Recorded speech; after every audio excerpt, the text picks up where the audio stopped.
welcome to the Wonder Tag Pod. Don't be late. We both made top 8.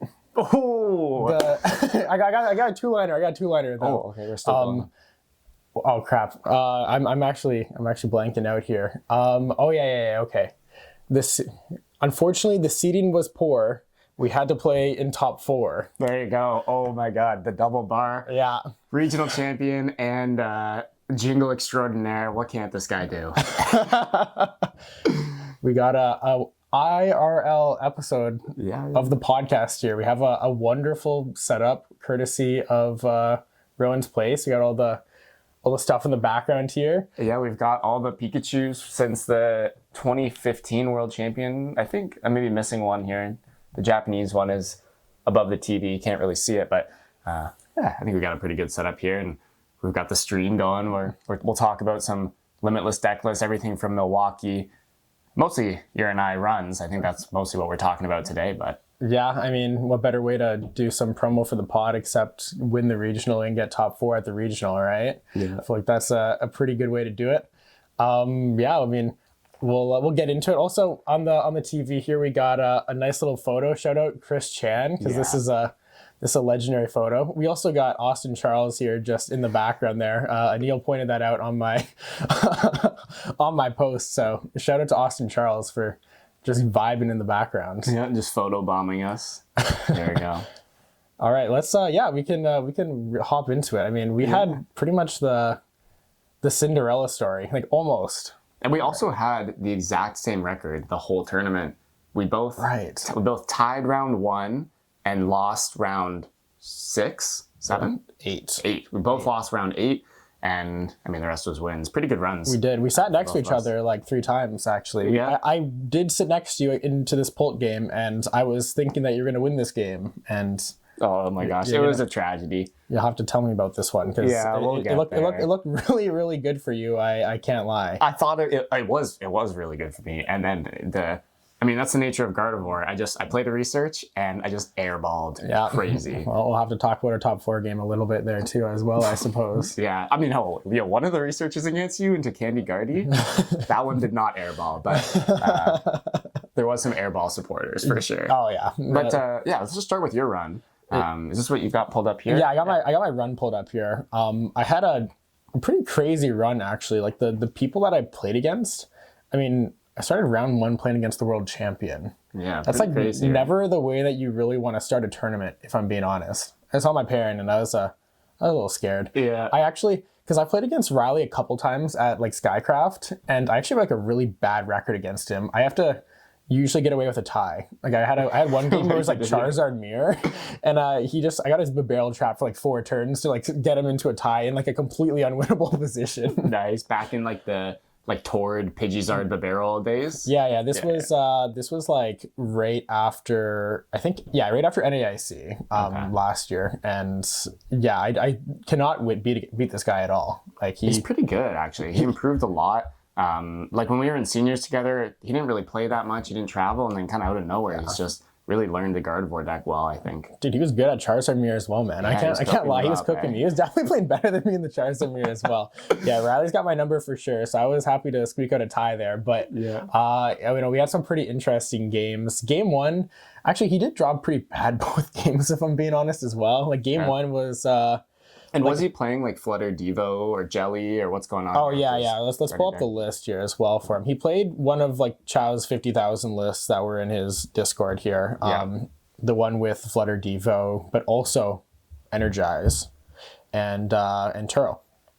So yeah, he went his game 1. He went draw, attach, pass to Ralt. Okay. And I proceeded to Evo into Charmeleon, Pidgeotto, which is always a pretty good way to start the game. And I kind of just like got the God board. He made it like relatively close, but I think I got a board wipe in game 1, and he just kind of was too far behind to reestablish, was behind on monkey attachments. So I was able to squeak that one out. Game 2, he also has like a relatively slow start. On turn 2, he like attaches an Energize to a Ralt. And then I like attached to Geary in the active, and he's got like an Artisan in play where he can Artisan for a monkey, and he goes headbutt for 10. So, Why? so I'm like, okay, we prized some dark energies. Oh, yes. Okay, that makes sense. Yeah, so he prized, because he had a 1 dark energy on his monkey already, and then he just did not energize. And he had the option to Artisan for a monkey as well. So I was like, maybe the monkeys are prized, but because I think maybe you should like Artisan for monkey here. Right. Even if you have dark energies prized, like your stadium might get bumped. But he told me later he prized double dark. Double dark, okay. Yeah, so, prizing double monkey could make sense as well. Yeah, either way. Yeah, so it got to, most of the games against Guardy that I lost were just games where my Pidgeot didn't hit the board. So I think my Pidgeot hit the board in this one, and he just like Screamtail 2-shot it really quickly, and Iono'd me. I had like a Lone Zard board state. He was able to kind of like mind bend, I think, then just deal with it with Devo. Just got like completely taken out that game. And so we go into game 3 with like 3-4 minutes. Oh yeah, he did that with 1 monkey. Like he prized 2 monkeys and he still got to that board way. Yeah, that's pretty crazy. Did you flip tails on a mind bender too, or? No, I don't think so. Like I think I was able to like pivot out of the mind bend. And he just still got wiped after he knocked out my Pidgeot. I think I had the pivot, but I couldn't make a second Zard. And that kind of just happens. Yeah, sometimes. It just happens sometimes. You don't have any healing, and Charmeleon's kind of frail. It is pretty frail. Yeah. I think I'm going to switch to 200 HP Charmeleons, actually. There's a big difference there, The Flutter made 90 onto the Charmeleon with 90 HP is a huge, huge deal. So I think I'm going to get the 100 HP one in there. But also the Mind Bend plus an Adrenabrain, that gets a good Devo going. And also I played against 2 Grimmsnarls. And I mean, I've played that matchup a couple times, but the Devo implications of playing no ability Charmeleon is huge, because if you have the ability, you just take like 4 Frostlass pings for free, and then your Charmeleon's just gone the second you put it into play. So yeah, I'm cutting that guy, I think, for sure. Okay. It does mean I'm going to have to buy like another $50 Charmeleon. I'm cooked. That's all right. You just won the regional.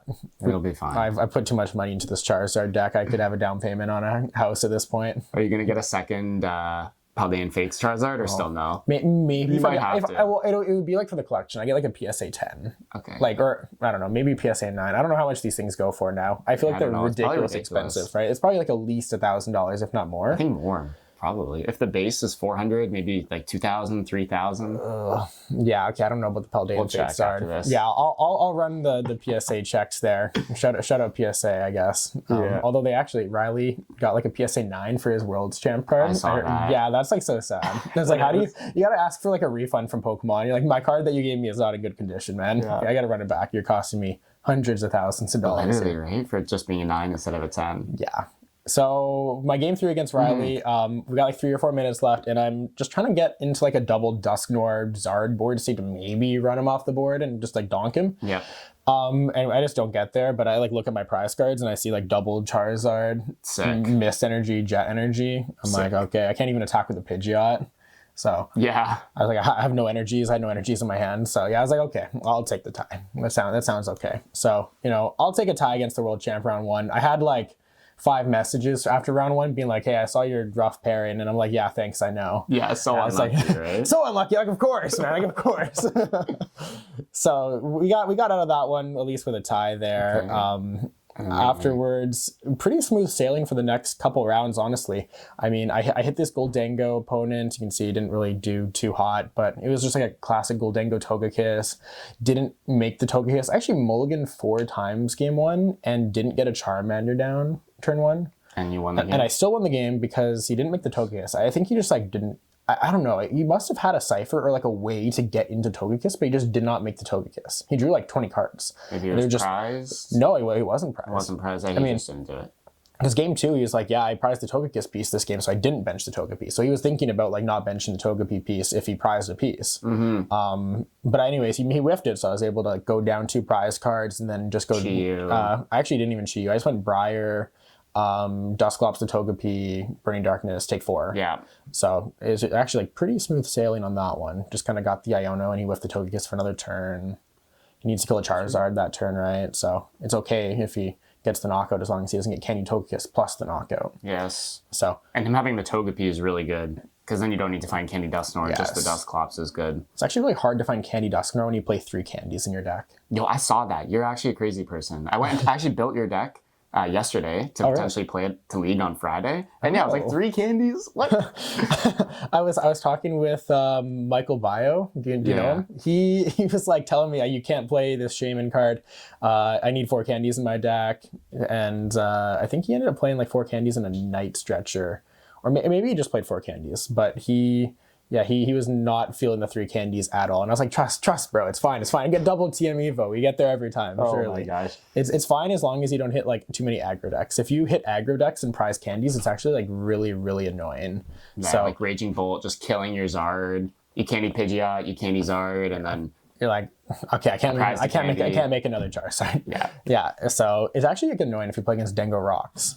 Oh, for everyone who's asking, because I've gotten a bunch of questions, but surprisingly, my second most asked question is, why do you play the 90 HP Pidgeotto? You've told me this one. It's not because of Soul Rock Vitality bands. Oh, that's what I thought it was for. It's for the artwork. Oh, it's for the artwork. Of course, it's for the artwork, guys. So of course. I was just lying, man. I mean, come on. What, you think I'm making strategic decisions here in my Pokemon deck? Oh my gosh. I played the Come and Get You Duskulls from Shrouded Fable when the Perplex ones were legal in Vancouver. You like them better? Because I like the artwork. I actually like the Perplex artwork better. Yeah, but I had the alt arts. Okay. So they're hiding behind the curtain, man. Yeah. They're so nice. Okay, but the Duskulls look exactly like the Dusclops and the Dusknoir. Do you ever get confused, like, if one's prized? Like, probably not, right? The Dusknoir sometimes, actually. The Dusclops is like a different shade, but the Duskull and the Dusknoir are like basically the same shade. Okay, so that gets confused. Yeah, like on your deck search, you got to double check sometimes. Yeah, prize checking with like high rarity is actually a nightmare. Like the Charmeleon from 151 and the Charmander are literally the same card. I have actually just wrote down Charmander when I priced Charmeleon. Yeah. It would not. So it's a competitive disadvantage. It's absolutely a competitive disadvantage, but I do not care. Yeah, they just look sick. There's too lit, especially the Charizard deck. I don't know if I'll ever put in this much into any other deck, but the Charizard deck's lit. Yeah, you gotta like keep your Charizard deck like, I don't know, even after this format goes, like keep the deck together, like on a shelf or something. I think so. Yeah, I think I will, because I don't know if I'll ever have this level of success with another deck. I mean, I hope to. Yeah, of course. Right? But this has been a pretty good run, and it's a regional win. I don't know if I'll ever have a regional win again. Yeah, it's kind of hard, right? It is very difficult to win these things. I mean, so many good players. I mean, we can mention now also the top 8 for this tournament was pretty stacked, right? Right. Yeah, even ASIM was stacked as well. Like, yeah. Can I pull up the standings? Let me pull up the standings. Yeah, like look at this top cut, man. Like pretty much everyone here super, super successful. Even like the recent age up Carson Washer. I think he's like one of the best senior players last season. Yeah, I think he is one of the best seniors. We were watching a stream game. I was very impressed with his like play against Tord there. Yeah, I thought he played really well actually. Yeah. I think the matchup was really bad for him generally, but he made it look very, very close. No, if you want to talk some more crap on Polnar, we can get there. No, it's okay. It's like beating a dead horse at this point. It is, right? I mean, you've kind of proved it by not playing Polnar to this event, right? Yeah, I almost did. You almost did. Well, you almost played another deck. We'll have to talk about that actually when you talk about your run as well, because that was like absolute abomination. Nathan's gonna be watching, right? Yeah, He'll have some thoughts on this specific deck. Okay, I'll get back into my run. We've kind of gotten a little bit off topic here, but round 3, I played against a Grimmsnarl opponent, Grant. So I think I actually opened really bad in both of these games, but I talked with Josh Frink the day before, and he was like, oh, you can just push Klefki against Grimmsnarl, and Adrenaline Brain doesn't work, but also they can't generate Frostlass damage on their monkeys. Yes, and abilities. Yeah, and so I figured that out, and I was like, wait, this is sick. Our Grimmsnarl matchup's probably fine, because we can just sit behind the Klefki. If they kill it, we get Countercatcher. If they don't kill it, they need to find Boss. So I can just wait until I have Dusknoir, Boss, kill both Frostlass, go on with my day. Sick.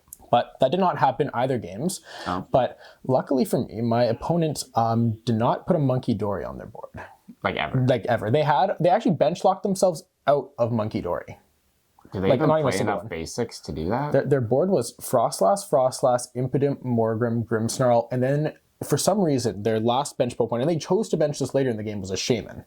Sick. So they bench locked themselves out of that, and I had like a terrible board, but and like swinging into a Grimmsnarl was like game losing, so I just passed for like 2 turns. Yep. And I set up Candy, Dusknoir, Dusclops, and then I went Dusknoir, killed the Morgrem, of like Super Rod, quick search for Dusknoir, Dusknoir, the Impidimp, Max Belt, and then just kill Iono, kill the Grimmsnarl. And the best part too is the Shaman died from Frostlass damage in between turns. So you took 5? So I took 5 prizes and their board was 2 Frostlass. Oh my god, so you won the game. So I won the game. I won the game. Wait, hold on, I do have a question.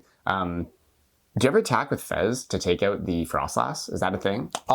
It like is a thing, but it depends on your risk tolerance and whether you think they play Shaman. Right. Because so if they play Shaman, 3 and then it's terrible. Your Super Rods are really taxed in that matchup too, because you usually want to make multiple Dusknoirs and you probably want to get back your Charizard as well. So I have done it before, but it's like more of out of desperation, I think. Like you don't want to just give them 2 prizes on a Fez in the active as well. Yeah, it's not great. It's not great, right? And they can also like take damage and not die. Yeah, I was gonna say the math's actually really bad because if you bench Fez, do that, and then there's 2 Frostlass pings from the second Frostlass, your Fez has 200 on it. Yeah. Which means you do not get counter catch, you do not get max spell, you can't Iono them. Your fire energies are still stuck on the Fez. They have bench a Shaman, and you're like, okay, well, okay, I'll cruel arrow for the Grimmsnarl for 100. You're terrible. Yeah, okay. and then you lose. So it's not great. But it can happen. It can happen. Okay. I think actually Fernandez did that at NAIC in ASIM. Yes, against the Poltnor player. Was it Oscar? Omar in the finals. Yeah. But he actually did against Grimmsnarl as well. There's like a student that I worked with in the ASIM game, and he like just got into Infernal Rain onto Fez and just like knocked out a Frostlass because he only had 1 Frostlass on board, and then he played Turo, right? So he just like Turo'd the Fez. Yep. Same thing that happened in the finals, right? So it's actually like it could happen. It could happen. I don't know if it's like the best line, but it can happen.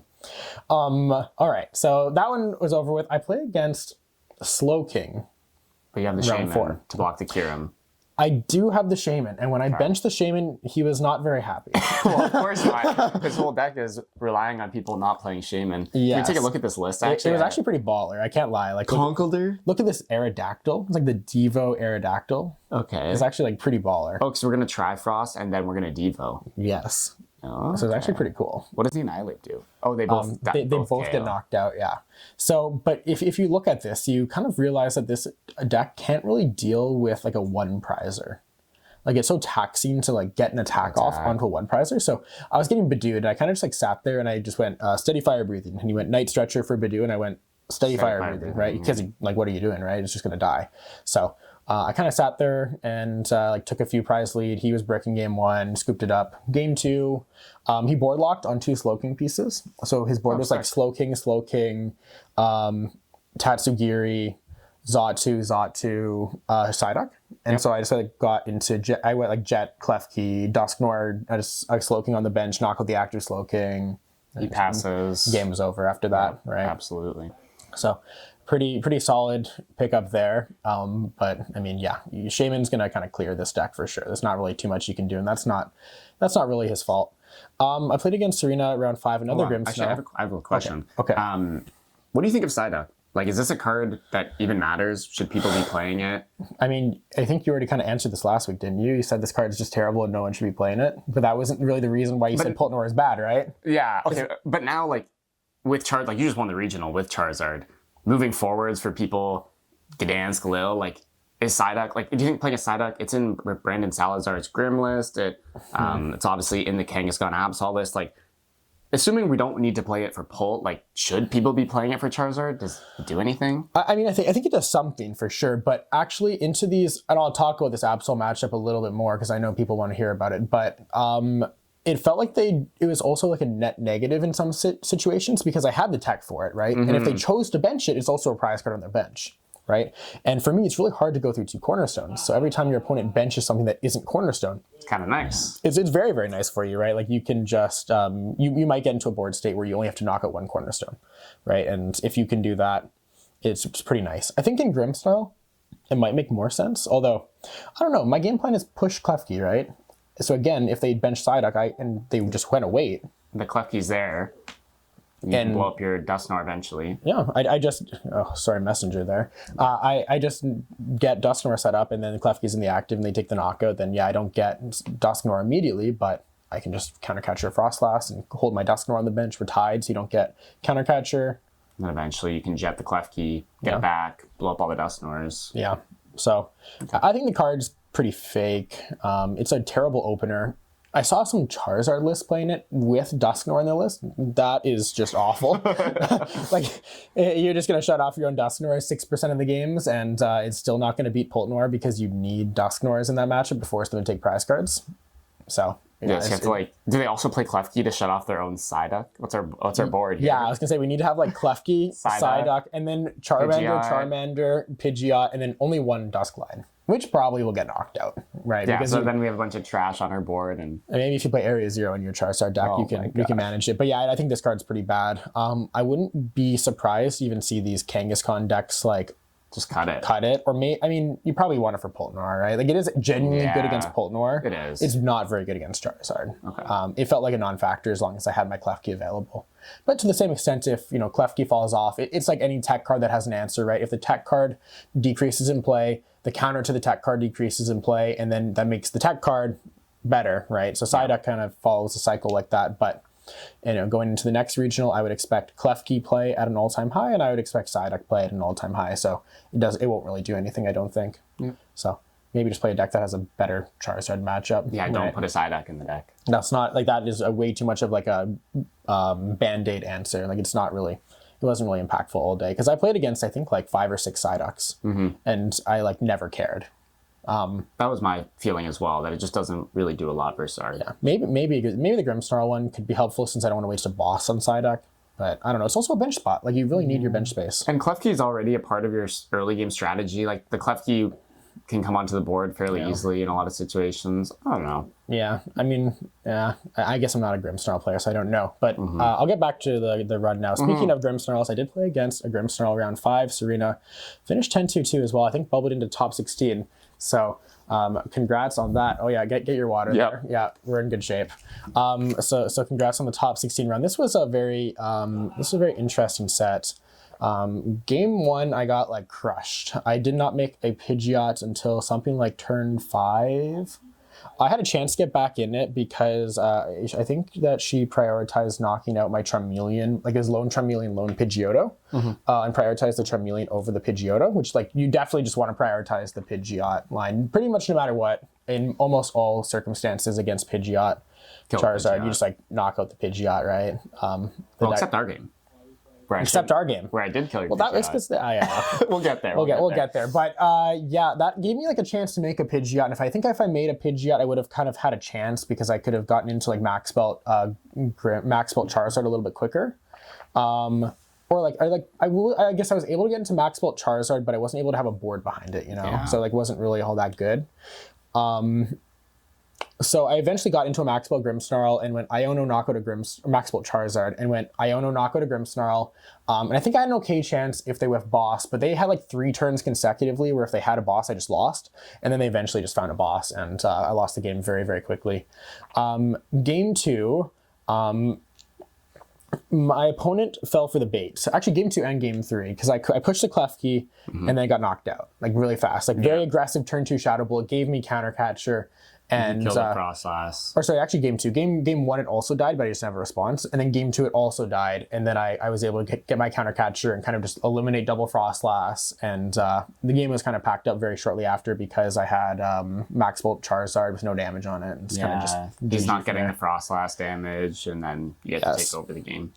Game 3 was interesting because we had about 10-12 minutes left on the clock. Okay. And so I opened a hand where she opens Petulant EX, because there's like this cool. Like evil tall Petulant thing where you can poison self-damage while you're trapping things, which is kind of cool. But opened it, of course, which is very unfortunate. And I was lucky enough to have I opened Charmander with like Arven plus Candy or something like that, and I had a follow-up supporter. And there's 10 minutes left, and I was like, you know what? Ties are not helpful. I already have a tie. Let's just go for it. And I just took a really aggressive suboptimal line that was just Candy, Charizard, put some guys on the bench, knock out the Petulant, and I was like, let's see if you can deal with it.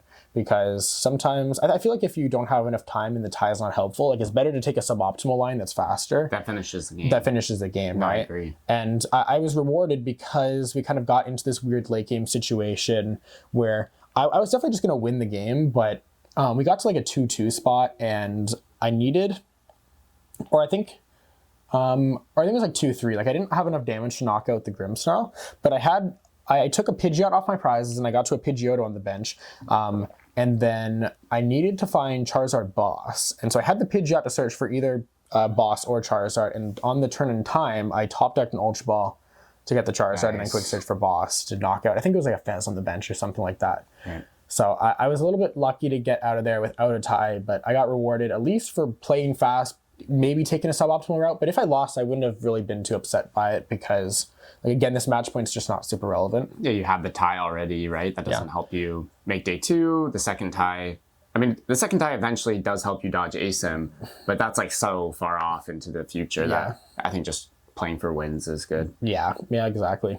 And round 6, I played against Alexandru, and this was like probably my favorite opponent from day 1. It was just like such vibes. So this guy, every single time something would go right for him, he would just be like fist bumping. He's like, yes, we're so back, like every single time. So I benched Jamin turn 1, and you know he's like kind of cooked off the rip, right? Terrible. But like I had like a few whiffs, and he was just popping off every single time I was whiffing, and I was just losing it. It was so funny. Yeah, I think in those games when he doesn't have hand disruption, really, maybe a little bit. Yeah. And he knows he's cooked on like probably turn 2. You can have a little more fun in those games, I think. Yeah, I mean, it was like a little bit interesting because I had terrible starts, but like you just kind of can't really do anything against a Shaman and a Pidgeot. Like your attacking options are terrible. You have to power up a Pikachu. Yeah. And that's it, right? Like you can't one-shot a Pikachu any other way. And I have like ways to pivot out of Pidgeot if they try to sob with the jet energies too. Yeah. Severe improvement compared to Turo, by the way. Yeah, Turo in your Pidgeot is terrible, It's terrible. So you can actually leave Pidgeot in the active here and it's completely safe and you won't just like eventually get knocked out by like Full Moon Rondo or Unified Beatdown or something like that, right? So you can miss energy up to get out of Sob as well, right? Well, we're going to talk about that as well. I saw that. I think I was sitting beside you. You were sitting beside me, yeah. Yeah, we'll get to that. That was definitely a moment. But yeah, so 2 pretty clean games, kind of just got into a Charizard, Iono counter catcher, the standard stuff there. Took the knockouts. Pretty solid. All right, Rowan's camera has a problem where every 30 minutes it stops recording automatically, so we're going to clip that wherever. It's going to be seamless. Are we leaving this little blab in here? Yeah, of course. Okay. Of course. Gotcha. The people have to know why the screen randomly changed. Yeah, why we cut. It'll probably happen again, too. It'll definitely happen at least one more because I'm taking way too long right now. Well, it's all good. So I played against this Mega Absol deck round 7 against Keon, and before we got cut off, I was talking about benchmarking the matchup to other matchups. And so in this case, this deck is very, very similar to Snorlax in Surging Sparks. So nothing functionally has really changed about the Charizard deck. It plays pretty much all of the same cards. No new cards anyways, right? Outside of like some jet energies now, I guess. Yeah, like Lily's Determination, Jet Energy, Klefki, Tatsugiri, but like the core parts of the deck are exactly the same. Yeah. So when you come up with your game plan, it can also just be pretty much exactly the same. And so this is important because in this matchup, the understanding is I'm going to have to get through 2 cornerstones. So, how do I get through 2 cornerstones when there's a Psyduck in play? Well, I mean, you have one of 2 options. You can either just deal with the Psyduck with Boss. They do play 2 Night Stretchers and 4 Arvins, so it's not super likely that they will whiff the Psyduck return.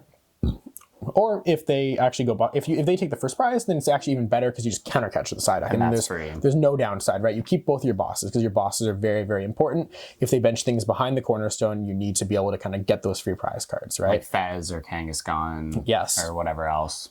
Yeah, so, the game plan really came down to like a combination of Chi-Yu with Max Belt plus Dusknoir, or Charmeleon, the 151 Charmeleon, because it does 90, with Max Belt 140, plus Dusknoir gets you to 270. So a Bravery Charmed Cornerstone will still get knocked out by Charmeleon, Max Belt plus Dusknoir. So against Keon in the first game, I was just able to get into like a very, very aggressive board with like Charmander, Charmeleon, Charizard because I needed to have the second Charizard available for Infernal Rain. Right. So I was able to kind of maneuver into a board state, I think, with those 3, and then it was Klefki, Pidgeot, and a Dusknoir because I prized 1 Duskull. Okay. And so I was able to kind of just make the Dusknoir because the opponent doesn't actually have a way to one-shot Dusknoir. They can only do 140 with Cornerstone. So like once you make a Dusknoir, you can just let it sit there until you're ready for your pop-off turn. And then eventually I was just able to get into like a play where I went knock out the Cornerstone Iono. And the good news is that their deck plays 1 Fighting Energy. Sick. which is super sick because it means they can't ever actually fully make 2 cornerstones on the board. You always get an Iono, kill one. You get to check them for Night Stretcher. Exactly, right? And they're also kind of constricted on wanting to get this card back with Psyduck, right? So if you knock out Psyduck early, their Night Stretcher becomes very constrained. Or if they prize Cornerstone, right? If they just prize their second Cornerstone, they're just... That's also bad. It's so bad for them. And in game 2, I get a little bit lucky because he prizes his Fighting Energy. Yeah, sick, great. So he prizes his Fighting Energy. He actually gets into a really aggressive Mega Absol. Okay. And that could be scary. It could be a little scary if you don't make a Pidgeot, but luckily once you have a Pidgeot, you're like kind of just safe, right? Okay. And I have a really, really sick play where he eventually like takes his second prize card, and then I go Joust the Mega Absol. I get 10 damage on the Absol, but I also remove the Bravery Charm. He knocks away Klefki, and then you walk straight into Burning Darkness for 270. And it blocks Monkey, too. That's kind of cool. Yeah, it's actually super, super sweet. Do you think he should have passed, or...? I think he should have... Yeah, I mean, passing probably was better. Bossing and hitting something for 220 is probably better, but it's also not great because I still had Max Belt left, so... I can still max belt. Could still just kill him. Right. But I now got to do that and save my max belt. So if he theoretically took the Fighting Energy off his prize cards, because at this point I know his Fighting's prized. Right. You need the max belt to help deal with the Cornerstone on the Chiyu or on the Charmeleon. Yes. Okay. Exactly. So I'm able to kind of steal that one from him. He's not... His last 3 prize cards are like Stretcher, Fighting. Mm-hmm. So, I mean... God, just so dead. Yeah, I mean, like the Stretchers aren't that relevant if you don't have the Fighting, because you can't attack with Cornerstone, you can't Stretcher for Cornerstone. It's all it's doing is Psyduck, but he took a prize lead, so I can countercatch your Psyduck as well. Mm-hmm. So I kind of get through that one with not too much hassle. But, shout out to the Snorlax training from 9 months ago, because without that, I probably don't really execute as well. And shout out to the 151 Charmeleon, because it's actually your most aggressive attacker. Yeah, like Chiyu doesn't do a lot of damage. Right, it's reactive. Front. It's reactive, yeah. Yeah, and Charmeleon is like discard and energy. It's not discard a fire energy, so you can actually like Inferno Rain 3, and then you can like Jet or Mist it, and then you can just throw away the Jet or the Mist energy. So you can continue using Fire Blast with Max Spell. So it's pretty sweet. All right, so we get into our round 8, and you also lost this round. Yes. This was tragic. This was a terrible loss. I played against Ian, and he's playing Jelly Guardy, and this game went about as poorly as it possibly could.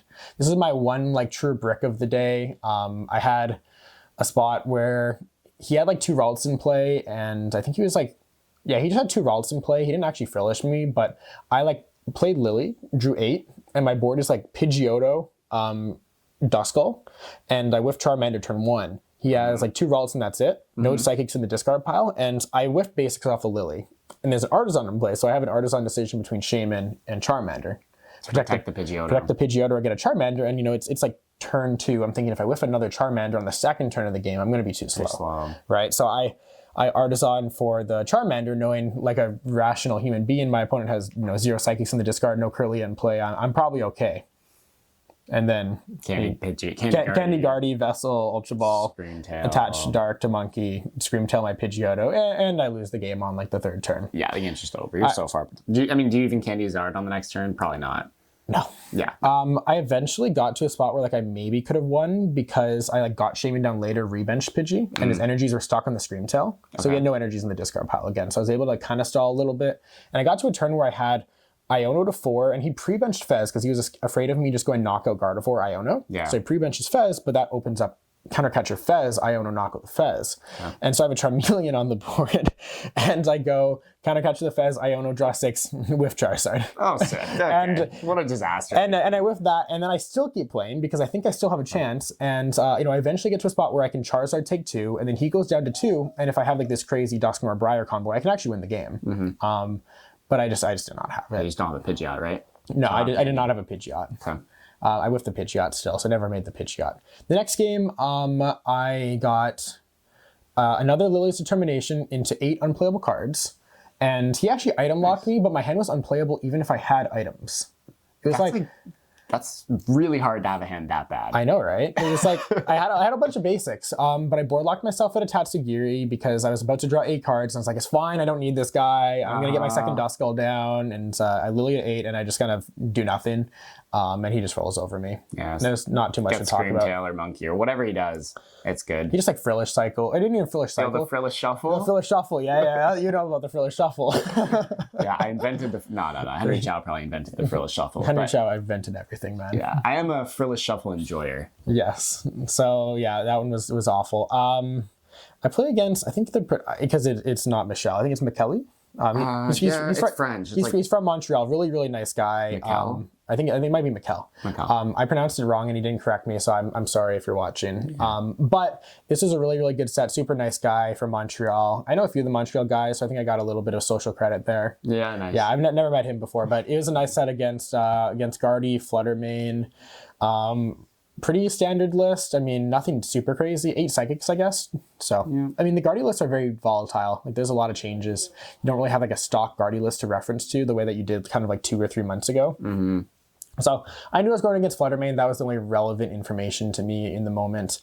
Game 1, I kind of get my ideal board state. I think I get the knockout Gardy, knockout Brawl play. Okay, yeah. With Dusknoir. Yeah, he took the first prize card, which I think was a little bit too aggressive. I had a lot of Gardy players do that, where they just took the first prize card, and then I just went Countercatcher Gardy, Dusknoir, the Ralts. And my deck's just super, super explosive, right? Yes. So it's actually pretty manageable to do that. I think the first prize has to be Kill Pidgeotto. If it's going to be, like, if you're going to take the first prize, I think it almost has to be Kill the Pidgeotto. I think a lot of times you actually don't even really want to make a Gardy. I think you just want to sit behind, I think you just want to sit and pass while you have like 2 monkeys with dark energies on them, and you just like leave something useless in the active. Yeah. I was talking with Henry about this, and he was like, even just like having 3 Ralts on the board, because you don't really want to waste a boss on a 1 prizer, right? And if you don't waste a boss, then you fix their board for them. By killing the Ralts. Yeah. Yeah, that's actually true. But then you just do nothing. Yeah, but you have 2 monkeys, so when you do finally initiate, you're going to initiate with like double or triple Adrenaline Brain. That's pretty good, right? Actually. Yeah, so you can just play it passive. I think playing it passive, actually not making the Gardevoir and going down 2 immediately for like a pretty bad reward is actually pretty solid. Anyways, I gotta get the nuts game 1, blow up his entire board. Game 2, he's kind of working his way towards this really strong Devo play, and I have a spot here, and so he like has my Charizard in the active with 90 damage, and again it's the one with 90 HP, so I'm kind of like smacking myself in the head for playing this guy. And then 70 on the bench, so he's kind of 1 Adrenaline Brain away from hitting what he needs. And so I have an energy on my Pidgeot, it's a missed energy on the Pidgeot, and so I'm trying to get to 1 prize card this turn, so if he goes Devo, I can just go attach Pidgeot, boss, win the game. Yep. And so his Fluttermane has 60 on it, but it actually is supposed to have 30 on it because he moved 30. I remember this. Yeah, he moved 30 off it, and we didn't catch it, right? He didn't actually move the 30, he just put the 30 on my board. So I go through this entire set of actions where I like use a Dusknoir to get the Dusclops in the discard pile so I can super rot it back in so I could use Dusclops to Dusclops the Fluttermane. And we don't catch it until after I've already Dusknoired and then took a prize and then quick search to get the Dusclops set up. And now it's just terrible. Right? And unfortunately, the judge resolution for this is just kind of play on. There's not really like a good resolution. I've already done too many actions, so we can't rewind it. I've already shuffled the prize card into my hand. No one knows where it is. So I just have to play on with it. And that means that I can't go to 1 prize that turn, and it means that I'm just inevitably going to get devoed. Yeah. And so I have to do a really weird play where that Super Rod that I grabbed to get the Dusclops now is still going to get made into a Dusclops, but I actually retreat the Zard just to get the energies off of it, bench a Charmander, and then attack with the second Zard, because now if he Devos, I get the Charizard back, the Fires are in the deck, my Pidgeot has missed, and I can quick search for Candy, and then I can just continue attacking with Zard. But if you don't retreat, you can't rob the energies back, and then you get Devoed, and you have to find Rod. Exactly, because you'll get Iono'd, right? You're going to get Iono'd, then you need Candy plus Rod, but now you just need to find Candy. Yeah. And I'm not worried about my Charizard getting trapped with no energies, because I have Jet Energy and Pidgeot still alive. He didn't have enough Monkeys or Psychic Energies to go like Scream Tail and one-shot the Pidgeot. So I actually... That's a pretty cool line. Yeah, I actually get there, and he can't really go for the Devo because he knows that I have kind of game on board, essentially. So then he just does something terrible and you win. Yeah, he just didn't really have any valid lines, so kind of just like checkmated the board. Kind of, he just packed it up. So sick. I got there, but it was a really weird way of getting there. So it was a good series though. Would you rather play against the Flutter Devo or the Jelly or the Enamorous list? Like, what do you think it matters? Probably like the more Bravery Charms, the better. Yeah. I think like the Devo lines are really scary, and especially learned that after kind of that match specifically. Yeah. Because Fluttermane is actually very, very impactful. Like Riley wasn't really fully able to actually execute the Fluttermane lines because, like I said, he drew pretty bad and then he prized double monkey. But the Fluttermane line's actually very, very scary when you don't play any heal in. So I think the Flutter Mane's probably the scariest. And that was what it was before as well. Like Surging Sparks format Charizard, when I would play against like the 3 Charm Turbo build that he played that Xiao played to Baltimore, that was like super easy, right? The second was like Triple Monkey, Flutter Mane Devo. Pretty scary, right? It was very scary. So I think that one for sure. Round 10, I play against my only Pult Noir of the tournament. And we get a W. Because I'm able to, game 1 he goes Attach Pass, and I'm able to Evo, and his hand's just like full of supporters. Okay, and I kind of just get the double Evo, get into a Pidgeot. I'm like bossing Dracloaks. I get Dusknoir on the bench. I think I get a board wipe at some point. Oh, you really just run him off the board. Yeah, he really gets run off the board here. And then game 2, I think I just high roll the crap out of him too. He opens Blood Moon. Okay. And then he has to like bench Latias, bench Badoo, bench Dreepy. So his board's all sorts of screwed. It's terrible. And he drops Jamming Tower, and he's like, yes, I got the Jamming Tower turn 1, and I have my 1 Town Store in my hand. Sick. I actually for Evo. I have Town Store, Lily in hand. Oh my gosh. So GG. yeah, and so I think he was playing 1 Jamming Tower. I'm curious. I want to see how many Jammings he played, but I think it was 1. Yeah, it was 1 Jamming Tower. And Town Store stuck all game, and I have free access to max belts, and I eventually make the board of Charizard, Pidgeot when my opponent's on 3 prize cards, and I have a fresh Charizard with a max belt. Oh yeah, it's a checkmate. That's a super sick board. Yeah. Because you're doing 320, and then if your Zard with the belt dies, you're doing 330 now. Yes. And they're just so frozen there. And they don't have Jamming Tower because he played it on turn 1, and then you bumped it. Just like sick checkmate, right? Yeah, just like the perfect board. And you actually get to it fairly reasonably, just like naturally throughout the course of the game. Because usually what will happen is you're going to have like 2 Dusknoir lines that get blown up or get knocked out by Phantom Dive. Yep. And then if your opponent ever takes like 1 other prize card somewhere, like let's say they Phantom Dive something at the start of the game, they just do it for you, right? Yes. So I kind of like in that game, he like eventually got on the board. He actually got like I think it was game 1. He got like Candy Pult, Neo Upper, but he had like nothing on the rest of his board, and he had to knock out my Tatsugiri in the active. So like that was the 1 prize I gave up. I gave up 2 Dusknoir prizes, and then I just had the three guys rest on the rest of my board, and it was just over from there. So yeah, this matchup's really bad, but you can just high roll it. Yeah. Sometimes that's all it takes. I feel like most of the times you win, you play for that like double Zard, Pidgeot kind of checkmate board. Yeah. Can you have Fez on the board too? Is that okay? I'm not playing Turo, so it's kind of sus. Yeah, like smack it for 200. If they smack it early for 200, if they smack it for 200 once I'm on 3, or once they're on 3 prize cards, it's less threatening because I can just one-shot them anyway. Yeah, you still have max ball Zard, right? So yeah. If they hit it early, that's really bad for you. So before they go to 3 prizes, right? Yeah, okay. Not great if that happens. Round 11, I play against Chris, and I don't know. It was game 1 and game 2 were kind of interesting. He was playing this. He's playing this list with Drifloon in it. It was kind of like a pretty standard Drifloon Guardy. I played the bundle. Yeah, we did play the bundle. I do like the bundle. It's interesting. He like bundled. I had a few times where my Tatsugiri was in the active and just got bundled, which is kind of annoying. Like kind of annoying, yeah. Like kind of annoying. But game 1, I kind of just like, I have a really strong start and I kind of just fizzle out. I never get into like the board that I want to. I don't think I ever made a Pidgeot. I think my Pidgeot got like triple Adrenabrained. Just ran off the board. Game 2, hit the stones. I don't know. Like all my Guardy games kind of blend together because they're very similar after you play against so many of them. Yes. And I just kind of got the just got the board wipe play. Yep. And it felt pretty good. Boss, kill a Guardy, kill a Curlia. Yeah. While they're kind of in the middle of setting up a really good board, and then that's game. Easy game, right? Yeah. And then speaking of easy games, game 3, he goes open Drifloon, Vessel for some energies, pass. And I go Candy Charizard, knock out your Drifloon. So we love those. I love those games. It feels like really good and really bad to win those games at the same time. Where you're like, okay, I got it, but also like I'm so sorry, right? Like I feel very bad when those games happen. And I actually played against Chris at NAIC, and I also just like drew super hot against him. Like I had he like took a knockout Baby Bolt turn 1, and then I got into like Candy Charizard Countercatcher Unfair Stamp. Oh my god! So I've had some pretty good variants into him specifically. So nice. I'm sorry. I'm sorry. But you're more compassionate than I am. I would like just be hyped. Yeah. Yeah. If my opponent dead draws and I donk them, like my best feeling, I go turn 1 Frillish, they go drop pass, I go, yes! Let's go! like your one opponent, was it Alexandru? Yeah. Who was just like, we're so bad!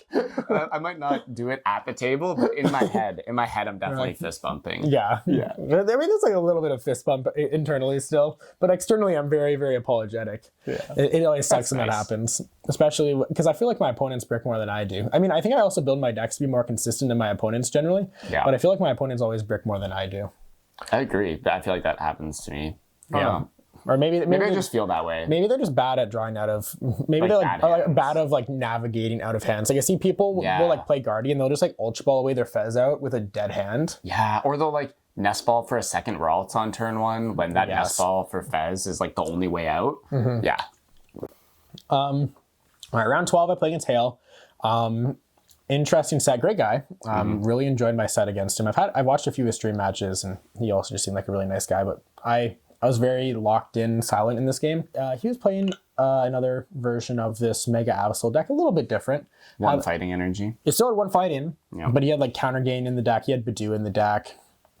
So, a little bit different. Game 1, I think like very similar to that game against Keon, where I'm just able to kind of punch through a cornerstone with a combination of things. And he just doesn't really have the second cornerstone. So I'm just able to kind of get my way through there. And then game 2, he opens Latias and I open Klefki.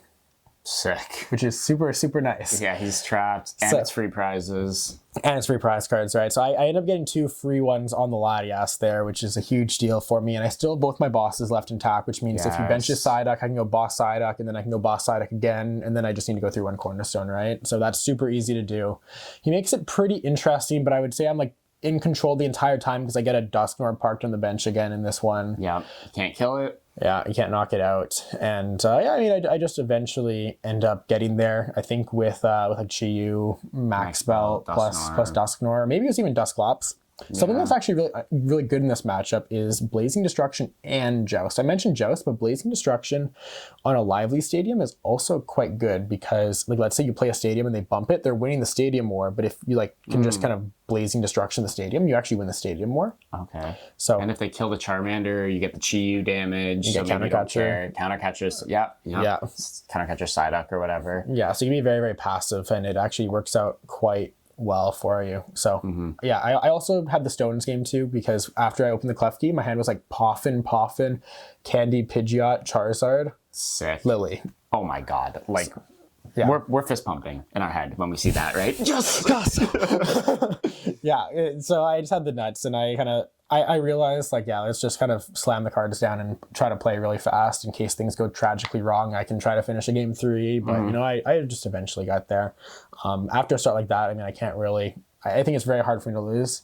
Yeah. Do you think this matchup is just good? Like, do you think a second fighting energy would significantly change the matchup? Yeah, you do. Yeah, yeah, it'd be really. Don't tell the podcast guy that, man. Okay. Yeah, that's got to stay on the down low. We're cutting that. All right. Note to the editor, which is us. Do not play 2 fighting energies in your Mega Absol deck, please. Yeah. I will have to put in like Reshiram EX or something like that. Gouging Fire EX. Gouging Fire. Someone sent me Gouging Fire EX today to deal with Cornerstone. Can't be better than Reshiram, right? Surely we're not playing Gouging Fire EX in our Charizard deck. It has like a 3 retreat cost as well. What's Reshiram's? It's kind of fat too, isn't it? 2? I think it's probably 2. But have you seen the Reshiram artwork? Is it beautiful? Have you seen like the really, really cool one?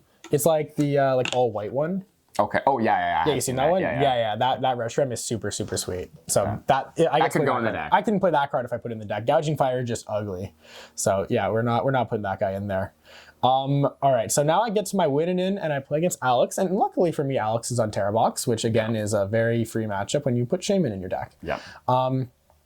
We actually have 2, I would say, semi-interesting games. The first game is really interesting, and Terrabox has this huge weakness where if they run out of area zeros with a bad board, they just lose the game immediately. So he gets like a pretty reasonable start. I can't find my Shaman, and he torrential pumps for 2, and I make a Pidgeot, I push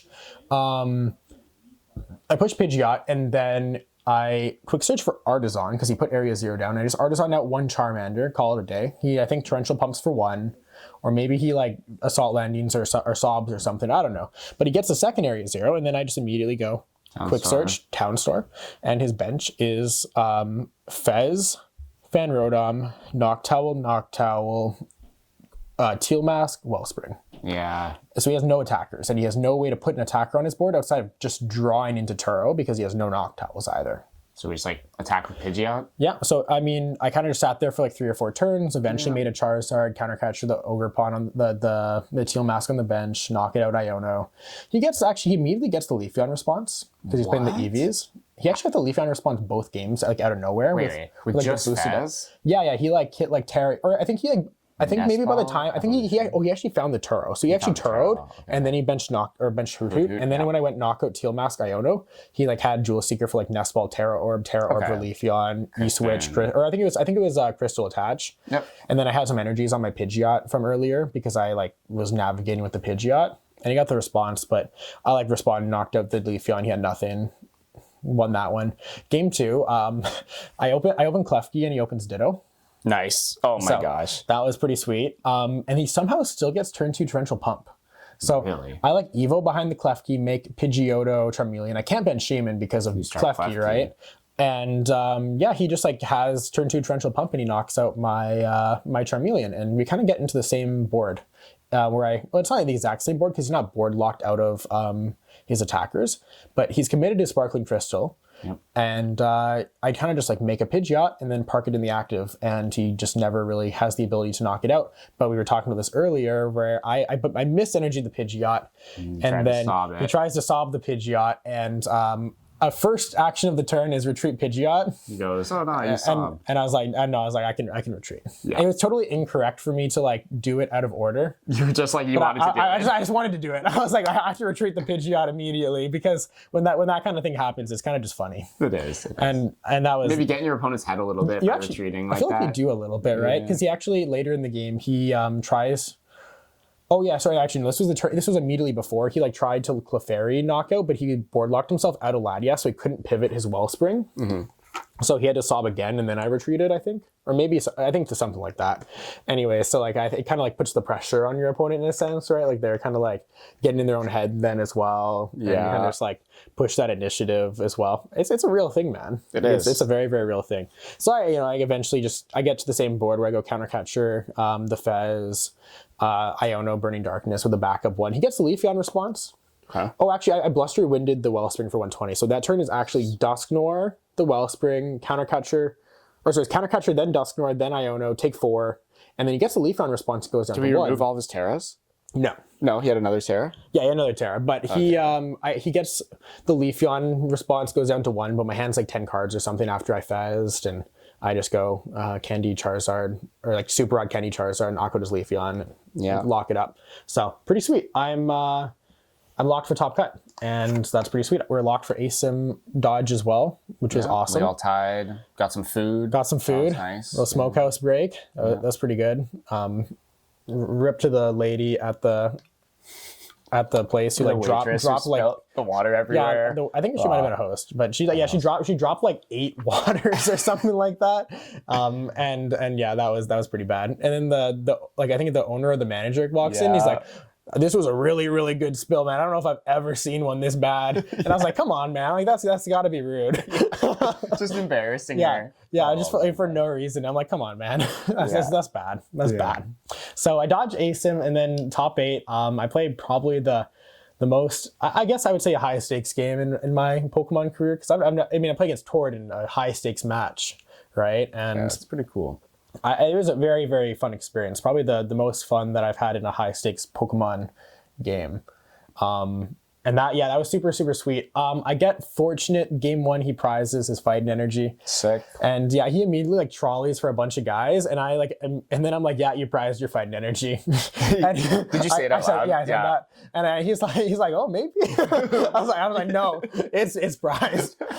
So I get actually like a really, really insane turn where he like knocks something, or no, he doesn't knock something out. My only card in hand is Jet Energy, and I top deck a Lilies, and I have the Klefki on my bench. I go Jet Energy, the Klefki, Lilies, and then I get into Countercatcher Charizard with a Dusclops and a Charmeleon on my board, and I go Quick Search, make all of the Dusknoir piece and the Charizard piece, and then I use Dusknoir, hit the Absol that was fully powered on the bench, Countercatcher it, Burning Darkness, and then just take 3. Oh my god! So the game's over. Yeah. You just run him over.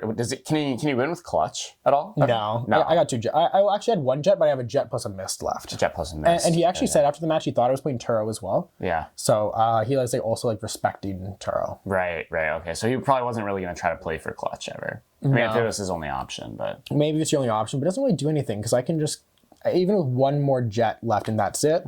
I can just make the Dusknoir and then boss in the same turn, right? Yeah. I just kind of quick search, and then eventually I just have all the pieces. Yeah, and if you have Psyduck, you can jet into the Klefki, pop Dusknoir, Zard. I mean, you can kill a Kangaskhan. That's 3 right there, right? Yeah. And if he tries to clutch my Klefki, it just eventually gets knocked out.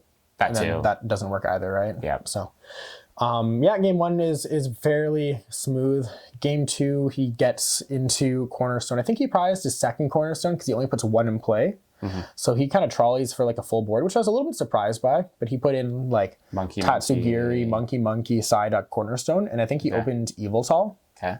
So a lot of 1 prizers in Cornerstone. And I opened Klefki actually, and he still got Tatsugiri, which made me think that his hand was like very, very bad. But I think it actually was playable.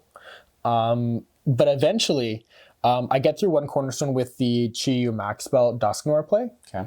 Or actually, I think it's Charmeleon. Yeah, I think it was actually, he like left the Cornerstone on the bench and I got into like Countercatcher, Charmeleon, Max Belt, Dusknoir. Yep. And I knock out the first Cornerstone and things are looking pretty good. He's got a bunch of things on his board, but he's able to stretch it back. He has an energy on a Monkey. He goes E-switch onto the Cornerstone, attach the Cornerstone, push the Cornerstone, pass. And I've actually exhausted a lot of my resources at this point. Oh, actually, it was a Chi-Yu. I remember because I have the Chi-Yu on my board. Mm-hmm. And the Chi-Yu is way worse. And the Chi-Yu is really bad, and he's got Monkey set up, so if I start hitting things, they're going to just, like, Monkey damage back as well. And so it gets to a really weird spot where I realize that my only, like, real win con is to use Cruel Arrow and snipe around the Cornerstone. We were talking about that earlier, actually. Mm-hmm. And I Flare Bringer, and I load up the Fez. And actually what I had to do is I had 2 energies on my Chi-Yu. I retreated into Charizard that had 2, and then I retreated the Charizard back into the Chi-Yu so I could Flare Bringer 2 onto the Fez. Oh, okay. And then he actually bosses and hits my Fez for 140. And then I retreat the Fez, and then I now Flare Bringer energies onto another Zard that has no damage on it, so I have that Zard fully powered up, so that if he takes prize cards, then I get Bri or Countercatcher. What a game, eh? Yeah. That sounds really cool. And then I made a really small mistake that was actually very, very important, where he had Lively in play, and I bumped the Lively for Townstar because I'm like, oh, get the Lively out of here. And then it gives his Tatsugiri Townstar for Bravery Charm, so he can Bravery Charm his Tatsugiri, which takes all of his bench Pokemon out of range from Cruel Arrow. Oh. Yeah. And then now I have a Fez with 140 on it. He's on 3 prize cards. He got 2 monkeys set up with Dark Energies, and I can't Cruel Arrow for a prize. So how do we get through if he just sits there? So I eventually I got to a spot where I was going to start just attacking with Chi-Yu. For 50. Well, but the monkeys. Or actually, I don't even really. I think okay. So here's what it was. So I think he makes a mistake knocking out the Chi-Yu because I'm board locked out of Duskulls at this point. Yep. And he was respecting the Turo. Turo. You could Turo, and you can make Dusknoir. Exactly. So he's thinking he has to do something. He can't just let you sit there and eventually draw this Turo. Yeah. But the Turo doesn't exist. Because I can Turo, and then I can bench Duskull, and now if he knocks out Duskull, I get Chi-Yu Max Belt, and then he's in trouble, right? So he takes a knockout, and then I bench a Duskull and Iono, and then he whiffs Boss, and then he kind of hits me for 140, and then I make Dusclops and then pass, and because I have 1 Boss left, and then he whiffs Boss again, and then I make Dusknoir, and then I have 1 Boss left, and I'm on 2 prize cards, and I'm able to go Boss up a Monkey, Dusknoir a Monkey, and then take 2. Kill both. Banger. No Briar? No Pop, Clops, Countercatcher, Briar? No, because I was on 2 and he was on 3, so it was not feasible. And I can't Briar through a Cornerstone, unfortunately. Wait, but doesn't he... When he killed the Chi-Yu, did he go to 3? Yeah. Okay, gotcha. Yeah, I think he was on 4. Okay. I took a pretty big lead. So I get through there, and I think I'm going to give myself a break so you can talk about our... I can talk through this game, sure, yeah. Okay, game 1. I mean, I don't really play the game very well.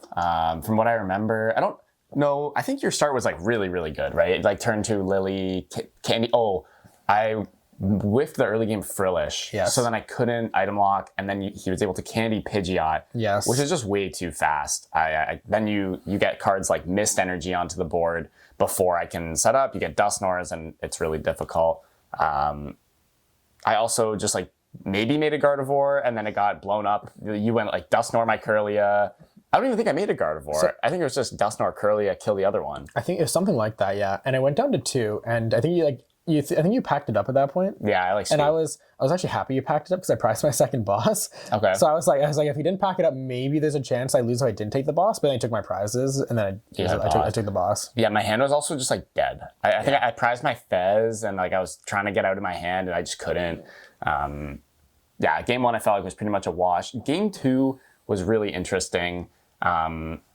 Actually, I don't even really remember the game. I just know that it came down to a Monkey Dory coin flip at the end. Well, I didn't come down to it, right? Like I still could have won if you flipped heads. Yeah, so because I had a Pidgey with 30 damage on it, and I had a Charizard that needed 1 Adrenabrain to be set up for genome hacking. So I went Dusknoir, your bench monkey, and then I flipped to knock out your active monkeys to take out both of his darks from play. Because if I knock out both, then he can't take 3 prize cards by going knock out Pidgey with Adrena, genome hacking, knock out Charizard, and just win the game. Yes. And so if I flipped heads, my Charizard was still confused, which meant that if you knocked out my Charizard, I need to make another Charizard and then find boss on the Guardy. Yeah. Or counter catch on the Guardy because I would have been behind. Or if I don't kill it, then it's boss plus flip heads. Yeah, it's quick search for boss and flip heads. But I flipped tails, and so I lost. Yeah, then what? I just like killed the Pidgey, killed the Zard, take 3, and that was it, right? I wasn't even there to watch that. I just packed it up. Yeah, you just packed it up. Went to game 3. Game 3 was actually really interesting. I do remember game 3. Yes.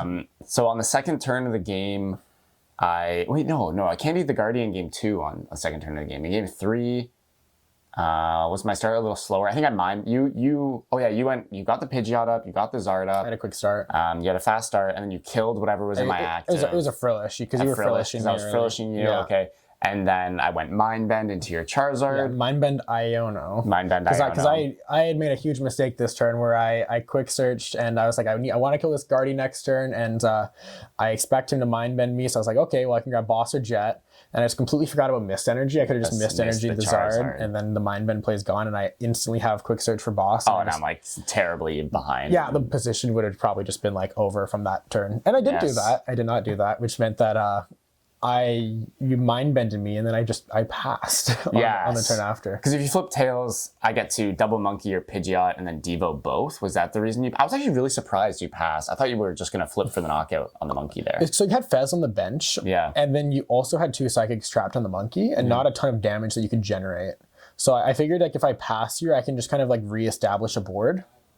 But I mean that didn't end up happening because knocked out my Pidgeot the following turn. Then on the next turn, I counter captured the Pidgeot, which in hindsight was potentially a mistake. I kind of I don't know. Having the general mindset of like just always kill Pidgeot is pretty rarely wrong. Yeah. But it put my Gardevoir at risk because I had to go double monkey to the Pidgeot, kill it with Guardy. Yes. Whereas I could have just like attacked into your Zard with something else like Clefairy, Screamtail, Mew. Yeah. Monkey it again. Monkey again for 6. Yeah. But I kill the Pidgeot. And then Jackson's able to kill my Guardy. And I had a massive hand. Yeah, huge hand. There's like 12 cards with a Fez on the bench. Yes, and I missed Candy Guardy. When I attacked with Guardy, I had one of the pieces in hand. I think I had like Candy or I had Ultra Ball. I didn't have both. I remember you saying that I think you had Candy. I think you whiffed the Guardy, which is like the more likely the piece easy one to, right? Yeah, I just remember in the game, I didn't have Candy Guardy in hand, but I felt very confident that from my prize cards from the Pidgeot and my top deck and my Fez draw, I was going to get there. Yeah. And then I didn't. But I still actually felt good because what are we here? Are we 3-3? We're 3-3 on prizes, is that right? 5-4? It was 3-3, yeah. 3-3, yeah, yes. And then, so what I end up doing, I just make a Curlia, I mind bend the Zard again, I play Iono with ideas of some kind of Devo play. You had 2 Zards. Yeah, you counter capture the other Zard, and then you mind bended that one to set up both for the Devo. Now they're both your Zards are in range of Devo. You don't have a Pidgeot, Iono, and then you go. So it was actually a crazy play. He goes Mist Energy on one of the Zards, so he's no longer vulnerable to Devo. Yes. And then Boss brings up my Gardevoir. Or no, it brings up my Mew. I think it was Mew, right? Yeah, it brings up the Mew, and then he flips for the Monkey Dory Confusion because if you retreat the Zard, now you have a massive liability. I can counter catcher it, like hit it for just not a knockout. Yeah, because I had Jet Energy, so I could have Jet Energy the Zard as well. But if I do that, you can still hit the Devo. Then I Devo. Because I think you had Curlia Ralts, and I was like, surely is not going to miss it. Well, actually, it didn't even matter because that would have been my second boss. So even if I boss knocked out Curlia, I have to take out another one prizer, and then you just get into a Guardy, right? Yeah, taking one prize would have been really bad there. Taking two is good. Then you put yourself, you had one prize, 2 Zards with 2 energies on each of them. Yes. And I have nothing to trap. There's no Pokemon in play to trap.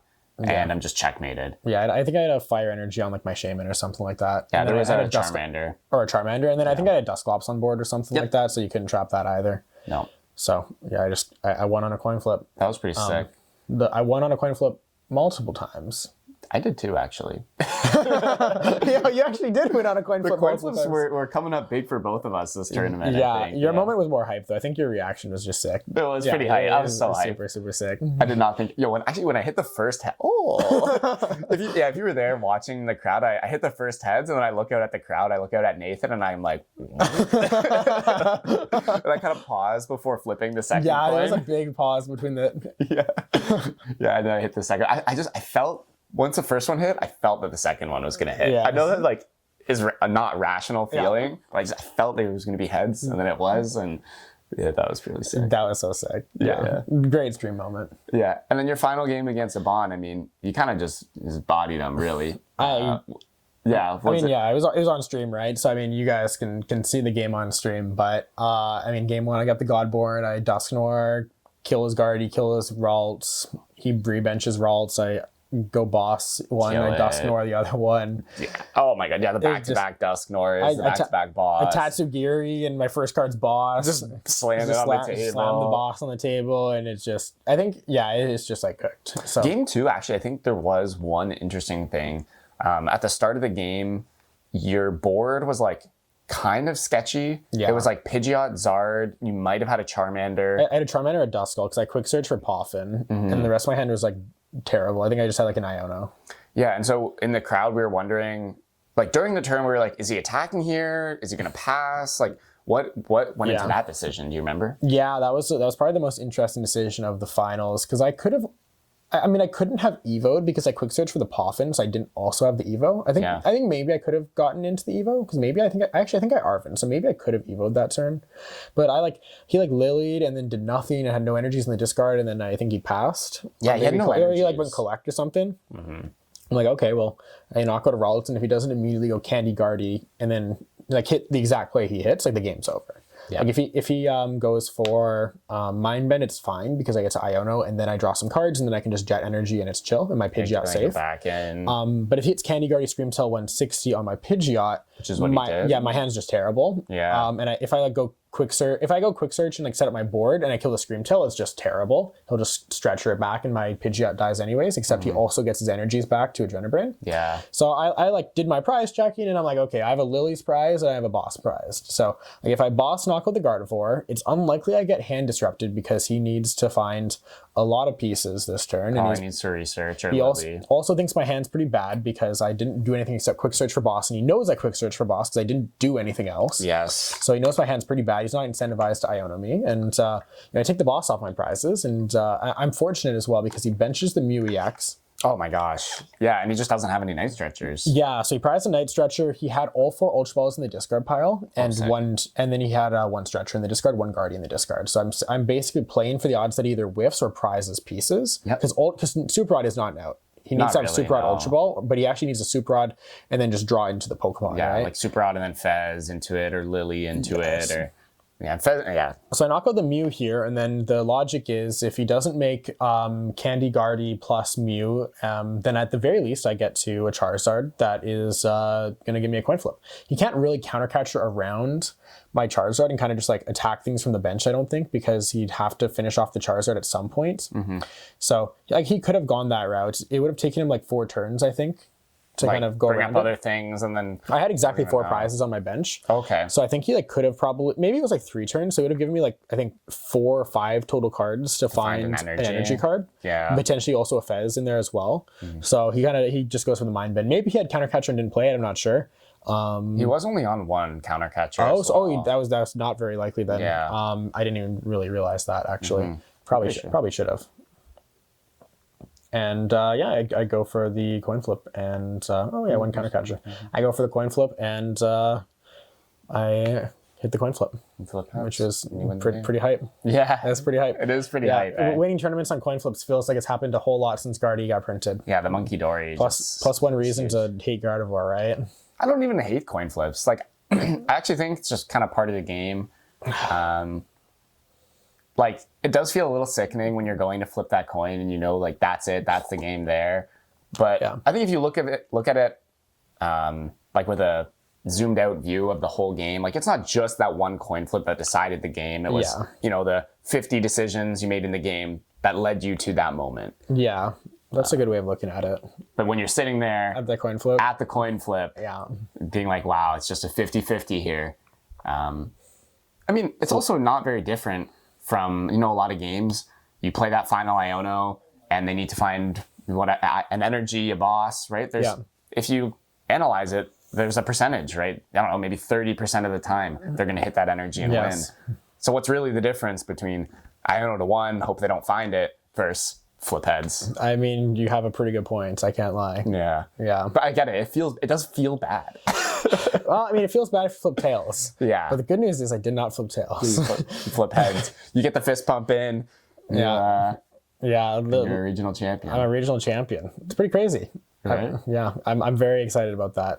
That's something that I don't know if it'll ever happen again. So I'm just happy that it did happen. Yeah, just enjoy the moment. Yeah, I was saying too, right? Like I said this earlier to you, where every Canadian player that feels like they're on like that upper level outside of Kieran, unfortunately, but he at least has a second, has a regional dub, and a lot of those are very recently. Like Christian won a regional recently, Zing won a regional recently. So it feels good to be in the same boat. Yeah, and the regional champion, I guess, club. Not that it's really like that, but I mean, it's kind of like that. I guess a little bit. Maybe. A little bit. I like being a regional champion. I'll leave it at that. We'll leave it at that. Yeah. And anything else to say about your run? Or I mean, I think that was pretty comprehensive. That was probably overly comprehensive, if I'm being honest. I had a lot of really interesting games, though. I thought so, too. Yeah, some of those boards. I mean, with Zard, you get to make a lot of really good checkmate boards at the end. Yes. And then I think the other, like, thinking of things that separate maybe you from someone picking up a Charizard deck for the first time, I think those endgame boards are really important. Specifically that one board, like Pidgeot, Zard, no extra Pokemon. Like, I think it's easy to think about that as a concept and very hard to actually get there. Yes. Because on like the early turns, you have to bench the right amount of Charmanders. You can't bench extra Charmanders. You have to make sure you're not benching extra, I don't know, Pidgey, Chiyu, Duskull. Duskull's a big one, right? Yeah. And I think the other thing is in the early game, like, when do you get aggressive? I think that's another part of the deck that even I don't think I fully understand. Yeah, well, Charizard's like a very sneaky patient deck. Like, it's a deck that actually rewards patience really, really highly, but in a sense where oftentimes it's, instead of taking prize cards and doing something, it's actually just doing nothing. Yeah. Where you actually just sit there and do nothing a whole lot. So I definitely found that, especially that game against Shemansky, where doing nothing was the best move, and I kind of just waited until I had pieces and made the combo play and got rewarded for it. Yeah. So, I mean, Charizard's super, super great. If you want to learn how to make 2 Charizards and a Pidgeot, my masterclass covers it very, very in depth. But if anyone's just looking for advice, I mean, treat everything on your board as a prize card, because it will be a prize card. Yeah. Right? You bench 1 extra prize card and now you've ruined your entire board. So board management, super, super key, especially this list here. I'm not playing a Turo, right? So when you're not playing a Turo in your deck, you have to be very, very careful, especially when you open a bad Pokemon, right? That's gonna change the course of your entire game. So definitely keep track of your board management, keep track of every single Pokemon as a prize card. Bide your time, right? If you can wait and find a better opening on a turn later, if you can identify a flaw in your opponent's setup, in their damage output, in their way to target bench Pokemon, right? A lot of good things that Charizard can exploit there. Yeah, absolutely. Yeah. Shall we talk about your run? Yeah, let's get into my run. I had some interesting games. I played against some crazy matchups, especially in the early rounds. Yes, right. You tied round 1 as well, right? Yep, I tied round 1 just against a Grimmsnarl. In the first game against this Grimmsnarl player, he just gets like everything going very quickly. Yeah. By turn 3, he's got 2 Grimmsnarls, he's got 3 monkeys, I think, or 2 monkeys, 3 monkeys. He's got Frostlass on the board. I'm behind on monkeys.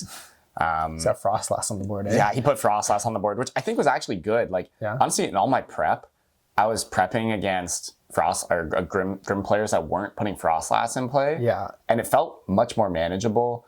My main line involves going for Devo. Yeah. Just like smack into the Grim with like even Gardevoir and then go like Jelly Devo.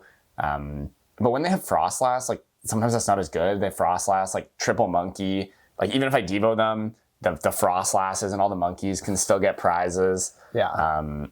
So yeah, he really runs me off the board. He like checkmates me a few turns out in game 1, bad. And then game 2, I get that exact Jelly Devo line. Where you hit the thing for 190? Yep. He rare candied one of his Grimmsnarls that time. So he had 2 Grimmsnarls. I don't know if he had, I think he had the Frostlass, but that time I made enough monkeys where I think it was actually working against him. I had 2, I think I had 3 monkeys down. And then, I just smack into the Grimmsnarl with Gardevoir, the one that came from Morgrim, and then I Devo with the Jellicent, and he can't candy. He only has Impidimp. He makes it a Morgrim. I countercatcher it. I kill it, and he just never makes another Grimmsnarl again. Yeah, it works. Right? It works like a charm. It feels like these guys do not make... they don't play Iron Bundle very much, actually. No. Like, I saw this one list. I think it was like one of the commentators, I think like Mike Ellis at Frankfurt, and he played Bundle, and I was like, yeah, this seems like a good card. And then I have not seen Iron Bundle in a single other list. Yeah. Which seems crazy, because I actually think the card is like better than just the Jellicent usages, but you also have the Jellicent usages, right? Which are like huge. It's super it's big. My main win condition, I would say, so that would really deny that. Yeah. Then round 2, I hit a Conkeldurr. Oh, and in game 3, I don't even think we set up for game 3. There's like 1 minute. I ask him, hey, do you want to try and donk me? He says, nah, that's okay. And I say, all right, great. Doesn't want to, I'll take the no donk chance. Yeah, the no donk chance sounds great to me. Yeah. And then, round 2, I play against Conkeldurr. I just Frillish Shuffle him. For those of you that don't know, the Frillish Shuffle, you get, guys, there's going to be a lot of Frillish Shuffling going on here. You get 2 Frillish down, 2 monkeys, 2 Guardies. Sometimes you don't need 2 Guardies, depends on the matchup. You can get 3 monkeys down sometimes. But you just retreat between your Frillishes, you're generating damage with Gardevoir, you're sending it onto their side with Monkey Dory, and you're just kind of sitting there. The idea being that eventually they just have to kill the Frillish, that's going to fix your board, and then you can play, I don't know, whatever strategy from there. You can make Jelly or Screamtail or whatever for the case. Your board's just broken. Like, how are you going to lose? Yeah, as soon as the one Frillish goes down, your board becomes just perfect. You can just put down Fez sometimes as well. Yeah. But he actually, this Conkeldurr deck, I mean, if we look at it, it's like really, really bad. Can I look at it or not? You should be able to. Okay. Is it... We're struggling here. The buttons are not working. We're going to refresh the tab and hope for the best. Okay. Oh. But anyways, this Conkeldurr deck, he plays 1 Girder. Page unresponsive. Maybe there's a Wi-Fi issue. We'll just whatever. I can just keep yapping. Just keep yapping. Yeah. There's only 1 Girder in the deck, and in one of the games he prized the Girder, so he can't make Conkeldurr, and he can literally never kill Frillish. So I actually never stopped Frillish Shuffling. Does he have any attackers? Fan wrote him. Does not do enough damage. No, right? it does not do enough damage. It's Frillish Shuffling for you. Yep. I just Frillish Shuffled Infinite and took 6 prizes like that. And then the other game, he did make a Conkeldurr eventually, killed the Frillish, but like I just made a Jellicent, killed the Conkeldurr with Jellicent, and he was just really stuck. Played an Iono. That was pretty one-sided. Yeah, there you go. And we're back. Wahoo! We got the Limitless Labs page back up here. Yeah, the 1 Girder. Yeah. This feels like how Charizard was building their deck before Bidoof was printed. Just very greedy, not too good against the item lock. Just very good against I don't know, Dango, Bolt, all the decks that don't item lock. I mean, dude, this is like free, right? You just like drawing 7 cards with your Colress's Tenacity every turn. Yep. Sounds pretty Dunsparce. Or with your Hilda, right? Hilda for the Dunsparce plus Enriching is just draw 7. Yeah. Seems pretty awesome. Cool deck. Not too good into the Frillish Shuffle. The Frillish Shuffle is unpatched for sure. Yeah, and then in the next round, we Frillish Shuffle again. I play against a Goldango. Goldango Soul Rock. This deck also very weak to the Frillish Shuffle. This one, you only need 1 Guardie because if you're Frillish Shuffling, they boss kill your Guardie. They just commit like 1,000,000 energies to the discard pile, and you just Frillish them infinite. But what about the Vitality Bands? Oh my god, bro, it's a lie. Okay. Literally what you do is while you're Frillish Shuffling, your monkey damage actually goes to the Soul Rock first. And then if the Soul Rock comes in with the Vitality Band, you just kill it with like a couple monkeys and Frillish again. And then you just keep the Frillish Shuffle going.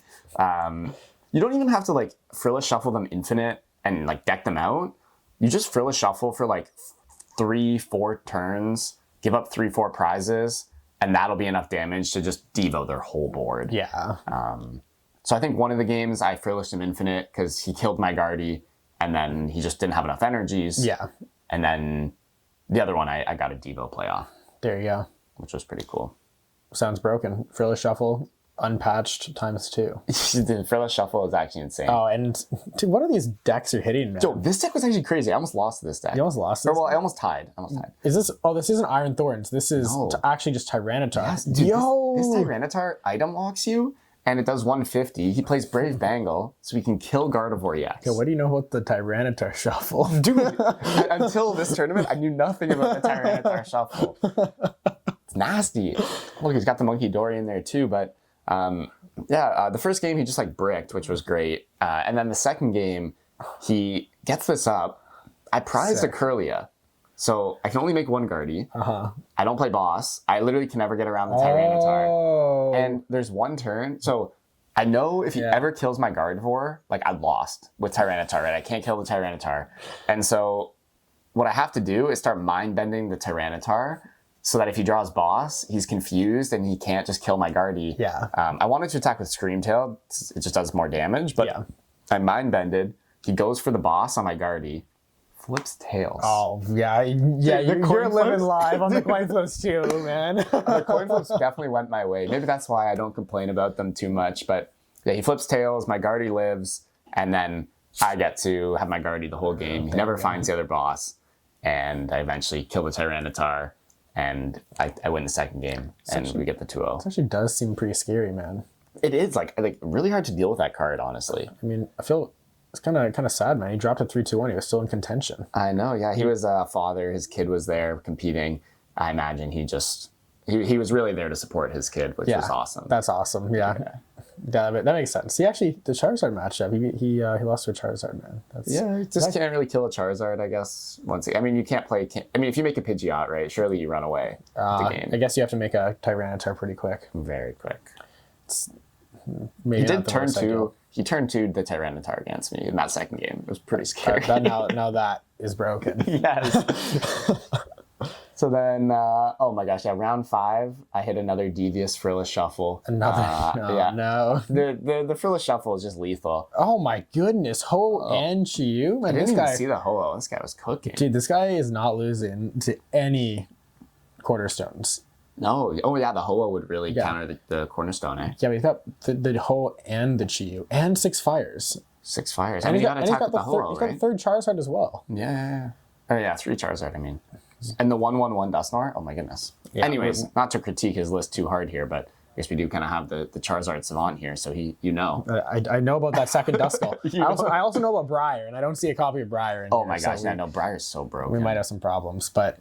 What happened in here with the Frillish Shuffle? Yeah, so the second game the first game I just Frillish Shuffled him infinite until I took 4 or 5 prizes and he conceded. You're such a scammer, man. I just scam. You're such a scammer. I love scamming with item lock. Just makes me feel good. Yeah, I bet it does. And then game 2, I'm Frillish Shuffling him, but he gets out of it. He gets a Pidgeot. He gets the Evo off. He gets the Zard. He kills the Frillish.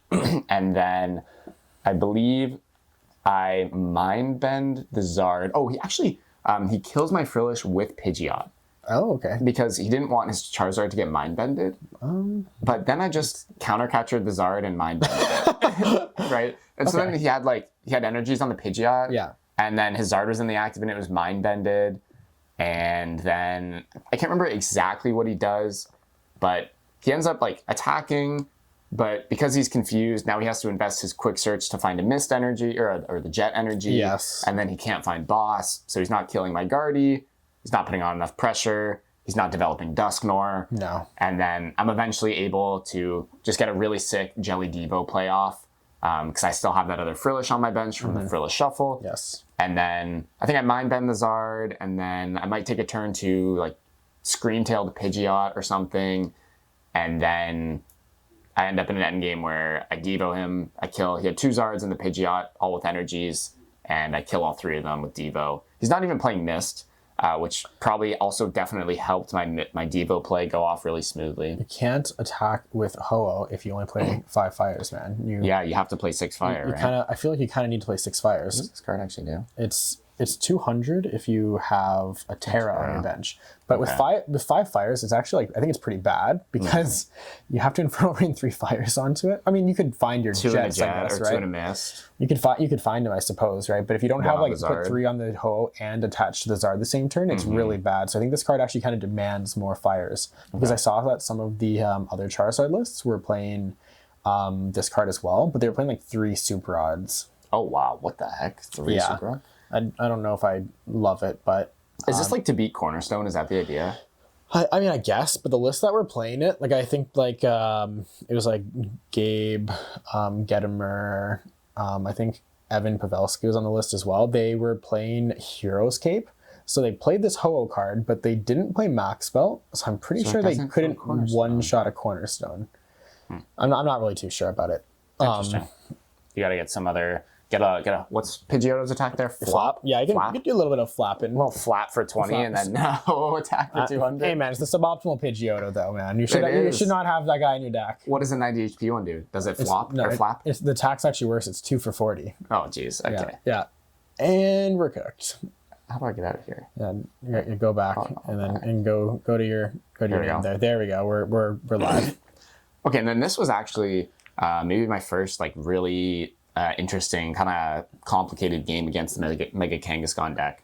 Which, you played against a lot of these guys day 2, didn't you? Yeah, I mean, my day 2 is basically just this Absol deck, and I didn't lose. I think this matchup is actually very good. My general game plan, it evolved as the tournament went on, because, I mean, to be honest, I was under-prepped in this regard. I mean, I didn't really talk about it yet, but I even thought about playing Raging Bolt the night before. I didn't want to play Dragapult because I thought it was terribly positioned. And all my prep had been with Guardy, but I still didn't feel confident. I was like, maybe I just play Raging Bolt. Wait, what was in your Raging Bolt deck, though? That had Water Pond and a Water Energy. It was epic, man. It was epic. Little wet bolt. The torrential pump. Yeah. It was a little undercooked, and it was still Bolt. So Jackson successfally convinced me not to play that and to play Guardy. And Nathan was the real winner, though, for getting to play this deck to the regional. Yes, he had fun. Did not have a particularly good tournament with the wet bolt. He did not Frillish Shuffle the ops, unfortunately. No, he did not get to Frillish. No, the Frillish Shuffle was... I enjoyed the Frillish Shuffle for sure. But yeah, this Kangaskhan game was very interesting. Almost all my Kangaskhan games were 1-0s. I think the matchup just tends to end up that way, especially I tended to play it really slowly. So, and I think that's really to your advantage as the Gardevoir player to not rush it, because if you go into game 2 with 20 minutes left, even up to 30 minutes left, Evoltol is just not really a win condition for them because it takes way too long, right? If they're going to Evoltol your Fez for 10 turns and then do some sick multi-prize play, they just can't do that in 20 minutes. So on the flip side, that's kind of what they do when they're up a game, right? If they're up a game and there's 20 minutes left, they're just going to Evoltol, and maybe you're going to win in the long term, but it's sure going to take you 40 minutes to get there, right? Yeah. It's actually pretty diabolical tricks. Is that Evoltol card actually good for winning games, or is it more of just stalling out games to take really, really long? No, it can definitely win games. There's some cool lines, specifically against Guardy, where they can, they have their first Absol, you kill it, they can Evoltol for a long time to build up another Absol. Yeah. Or they can, if they have equal to or more monkeys than you, they can build up damage on your Fez. So they can Evoltol your Fez 10 times, get 200 on it, and then take a 4-prize turn where they kill the Fez and then also kill your Guardy. Right, because they have the Petron, right? So they can generate 10 damage from poison to do that, right? Yes. That's pretty sweet, actually. And they can penny. So this actually, it comes up in our game here, and I'll get to that. But this list has 2 monkeys. Tord's list has 3. So you out-monkey them. So I out-monkey them. And what happened in game 1 was my opponent attacked with the Absol, no missed, and I was able to just immediately respond with Mew EX, Double Monkey, kill the Absol. That'll be the line, right? And at that point, their only route is Yveltal. However, my board is like really terrible. It's it's like Guardy, Mew, Fez, Triple Monkey. Guardy, Mew, Fez, Triple Monkey. Yeah, that's my board. Doesn't sound too bad. I'm trappable, right? Like I have Fez. Yeah. And I have 3 energies on the Mew, and then I need to have 3 energies on the Fez, but my monkeys have energies, right? So I play 10. 3 on the Mew, 3 on the Fez is 6. And then if your Guardy gets trapped. 3 on the Guardy is 9. And then you have no monkeys. Right? So you have to have monkey set up. So I'm trappable, right? But what I'm able to do is, I just make 3 monkeys, and all the damage that's building up, I'm eventually able to just push onto their side of the board.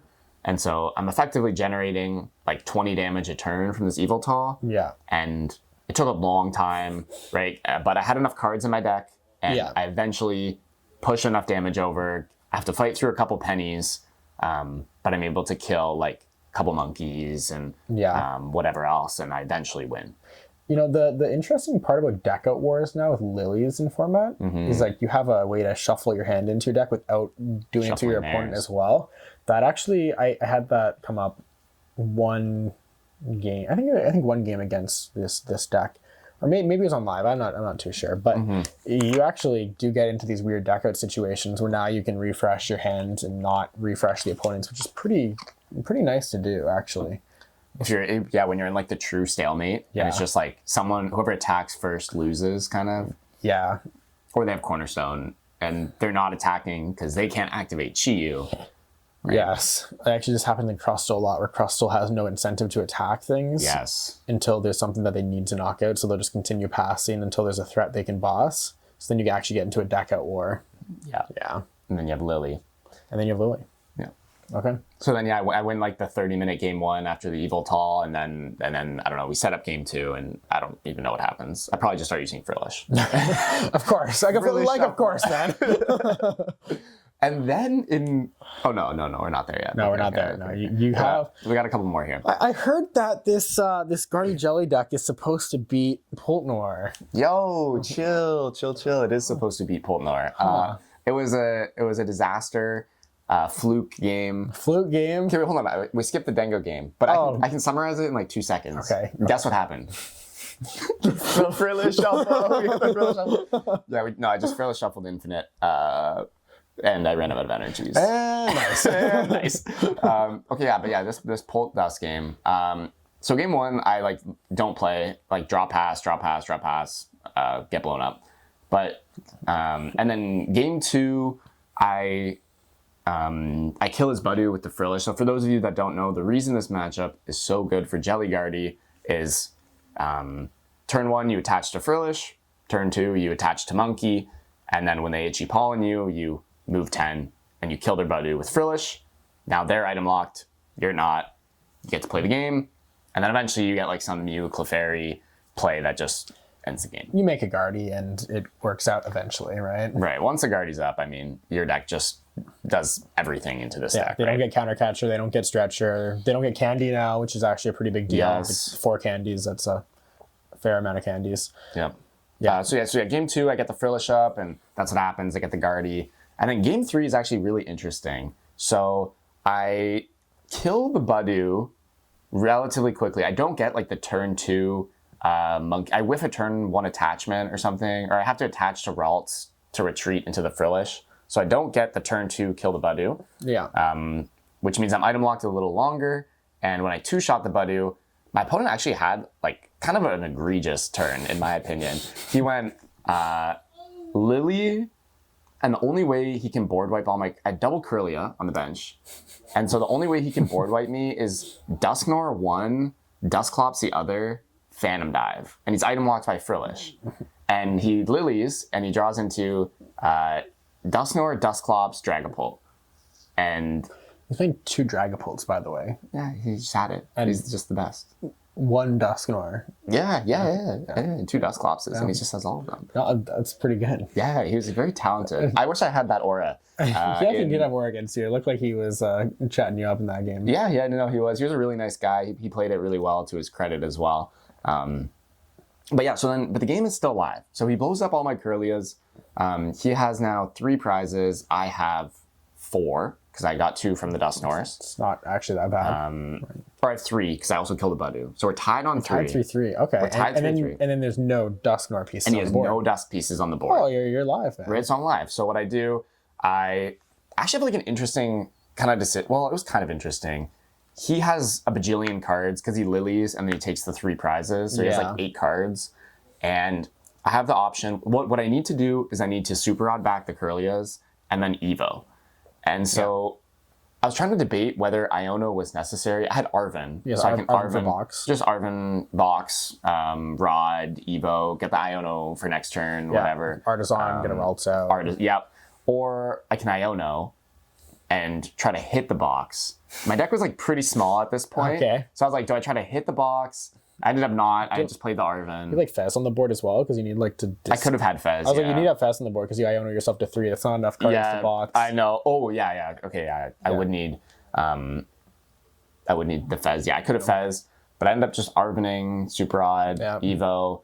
I make my Kirlias, and I have Fez on my board at this point as well, and he goes Jet Headbutt my Monkey, which I thought was kind of interesting. He Ionos me and he Jet Headbutts my Monkey with the idea that next turn he's taking 3 prizes on... I also have Clefairy on my board. I don't know why there's a Clefairy on my board, but there is. It just like spawned in. Maybe you had like a research and then you like wanted to bench Clefairy. Instead of discarding it. Yeah. I might have actually started with it as well. I'm not entirely sure. It spawned in there, you know. It spawned in. And so what his line was Jet Headbutt the Monkey, and then he can kill Clefairy and Monkey. That's a 3 prize dive, and that'll win him the game on the next turn. You have no darks on your board? I have 1 dark on the Monkey in the active.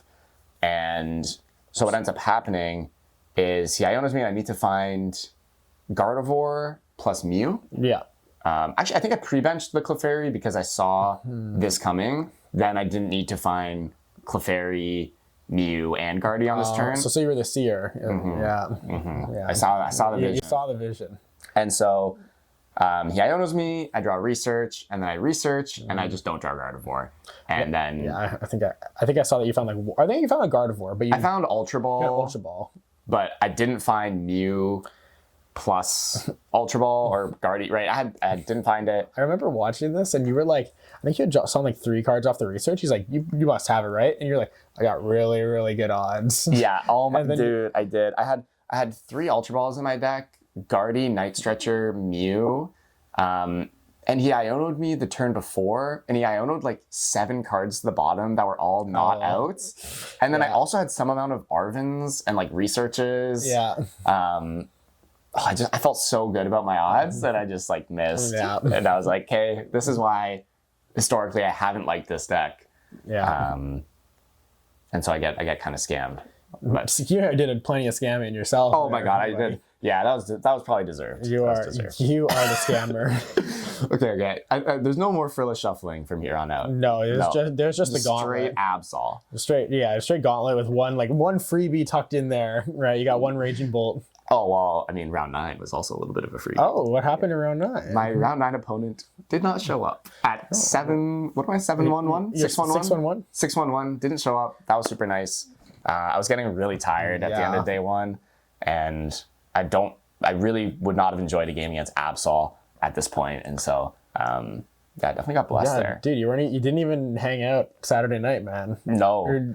Dude, I was like zoning out at the food court. Yeah, I know. I walked up to you and you were just just gone. I was so tired. I don't know why, but the beer wall was right there, man. Yeah, I did not indulge in the beer wall. Could have locked you in. Could have locked me in. Dude, you literally went back and had a few beers after you went back. I did. It was nice. Just in the hotel room, pretty casual, and just went to bed. Did some brain rotting. Yeah, the classic, right?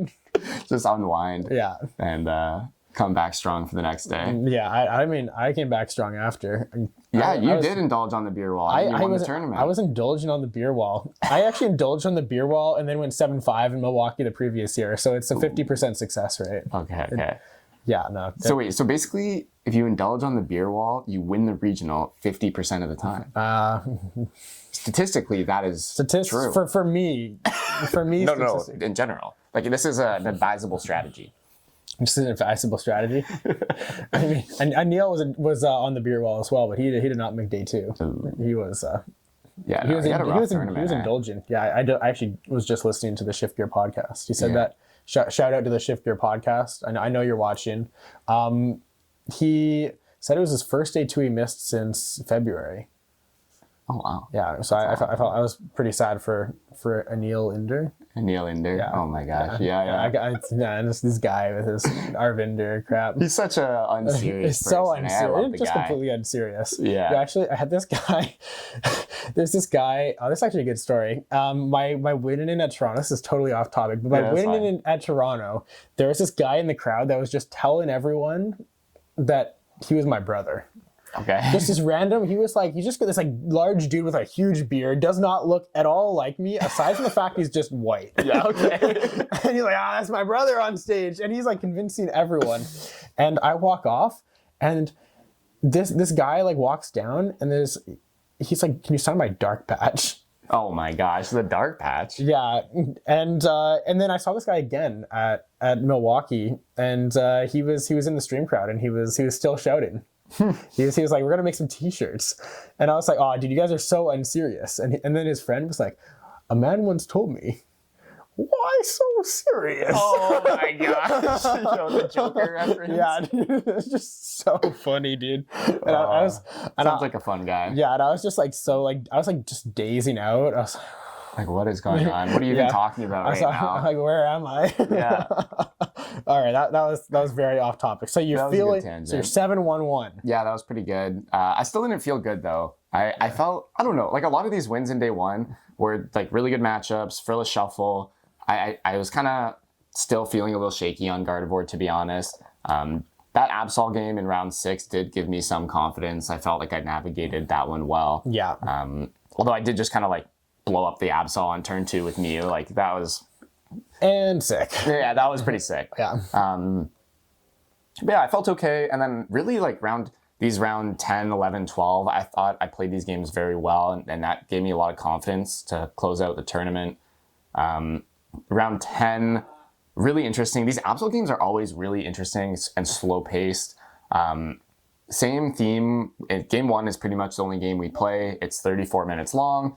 And do you think the audio picked that up? I might have picked it up. But they won. Grayson won. Yeah. My brother's in the other room over there playing CSGO, and he just popped off crazy. Let's go! His opponent's just dead dry. Yeah. But yeah, so in this game, the Absol comes up early. I attack into it with the Mew. He has the Mist Energy, so I just go like 200, discard something from his hand. And he actually decides to penny the Absol and play for Yveltal. Because again, I have Mew, Fez, double Monkey. This time I'm board locked out of triple Monkey. Okay. And that's very relevant for the damage generation. It is relevant for the damage, especially if he plays 3 monkeys. It makes his life really easy. Actually, yeah, check. He didn't end up getting 3 in play, but he does have 3. Does have 3? Maybe prize 1. Maybe he did. I don't think he got 3 up, but yeah, so he pennies the Absol, commits to the Yveltal line. Yveltal's my Mew. Then I think my Mew just like kills his Yveltal, and then he starts trapping my guys with Yveltal, gets the Fez and whatnot. Yeah. That's actually not what happened. So he pennies the Absol, he Yveltal's my Mew. Yeah. And then I just use Counter Catcher to bring up his Absol. He has a second one. Yeah. And I just hit it for 200. Discard something relevant so you can't play the game. Yep, discard something. I'm building up damage to try to get prize cards. I'm trying to get my prize cards without activating his Counter Catcher. Yeah, so you can't get trapped. Right, so I can't get trapped. Because he needs like a lot of different Counter Catchers. Because he needs to like trap the Fez, and then I'm going to put 3 energy on it, and then he needs to trap the Guardy, right? So I hit the Absol for 200. He doesn't have penny. I actually discard a penny with the attack, right? So he's used 2 pennies now. He's only got 3. Pretty hard for him to find.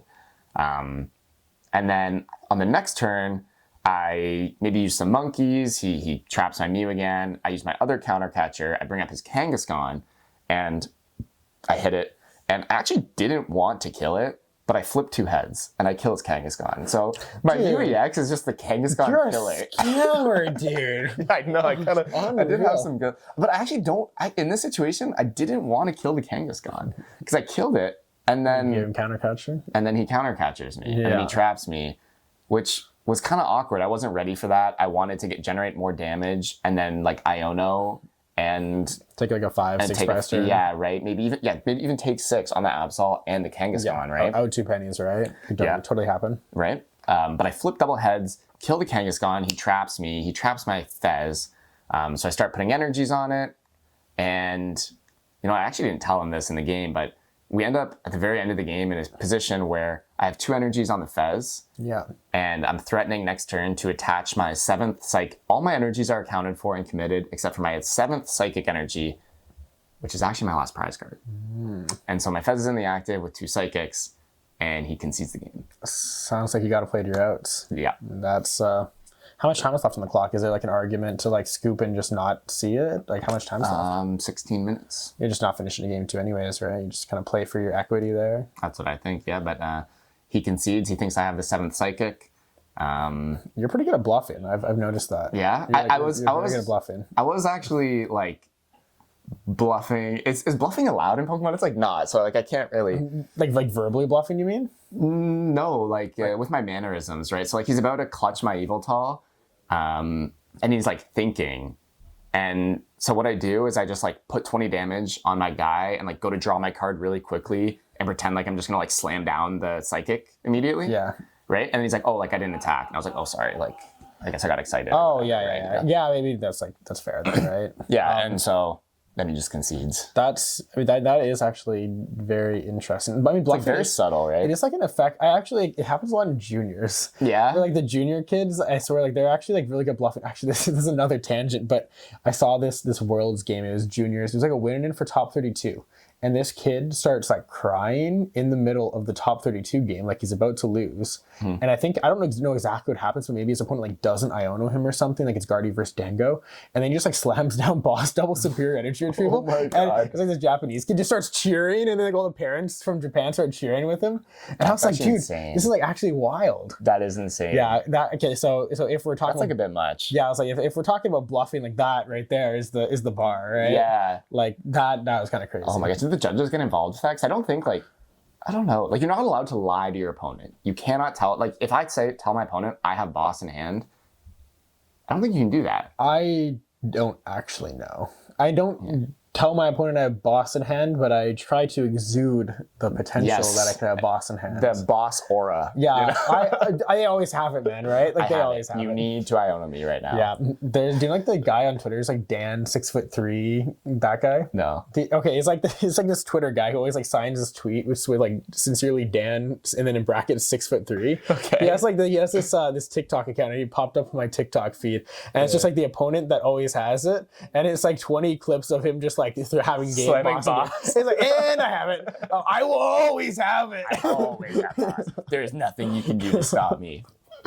But yeah, so I get away with one there, and then Frilla Shuffle game 2, and that's the set. And a little bit more scamming. Yeah, actually, like so much scamming in this Dude, run. and you played Poltnor and just scam people at Pittsburgh as well. Oh yeah, just like dust pop, itchy pollen into boom, boom, boom. Nice. Yeah, nice.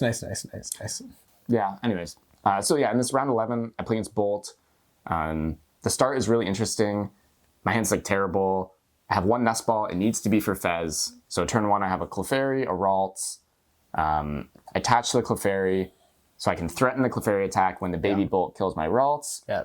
That's what happens. He kills the Ralts, and then I'm able to Nest Ball Fez, and I Fez into like some amount of playable cards. I think I find an Iono, and then I kind of get my board going. The Clefairy kills the Baby Bolt, and then I'm very far behind because I'm down like 3 prizes. I killed the Baby Bolt, which is like 5 to 3. But I'm eventually able to maneuver it into a position where I Iono him to 1 at the end of the game with Jellicent. I was able to get the Jellicent online. Yes. And then I'm able to Jelly kill the Bolt. And they can never find another Bolt under item lock. And they can never find one. Never, right? And so he needed to find Boss. I don't even know what the sequence would have been. Boss. Energy Switch. Attach. Switch. They just don't He doesn't have any play outs. Blood Moon. If he had Blood Moon, he has outs. Yeah, right? It's Noctowl for Boss, whatever. Or then you probably pre-bench Clefairy to knock out the Raging Bolt EX, right? Clefairy was on the board. Fez was on the board. Mew might have even been on my board. Hey man, you were talking about the double boss Blood Moon. Yes, we were testing some Raging Bull. Bull. Technology. You need the Blood Moon in this deck. It's really good versus Guardy for the end game. Like Fez is always on the board, and you're always like taxed. Your Prime Catcher is so important. At the end, you never have Prime. You have to Sada if you don't play Blood Moon. And so the Blood Moon, the double boss, very good versus Guardy to close out. And then the second game, I have like a really questionable start where my turn 1, I just have Frillish and Ralts. Okay.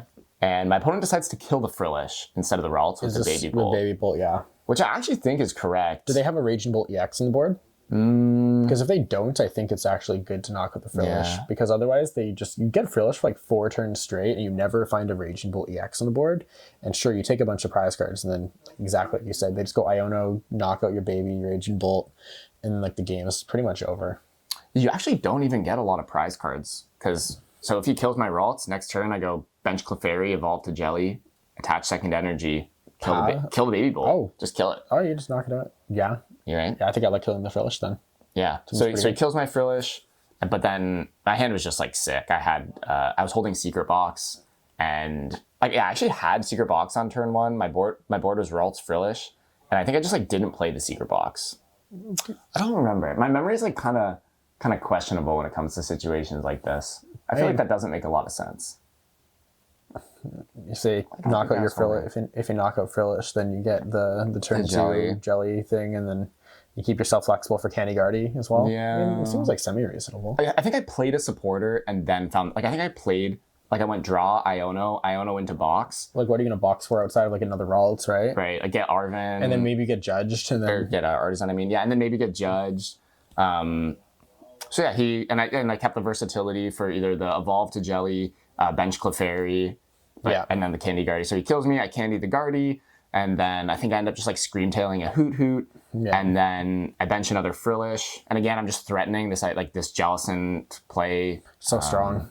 Yeah, for the end of the game. And, I think we've been yapping a long time. I'm just going to skip the rest of this game because I think I can't even coherently explain it at this point.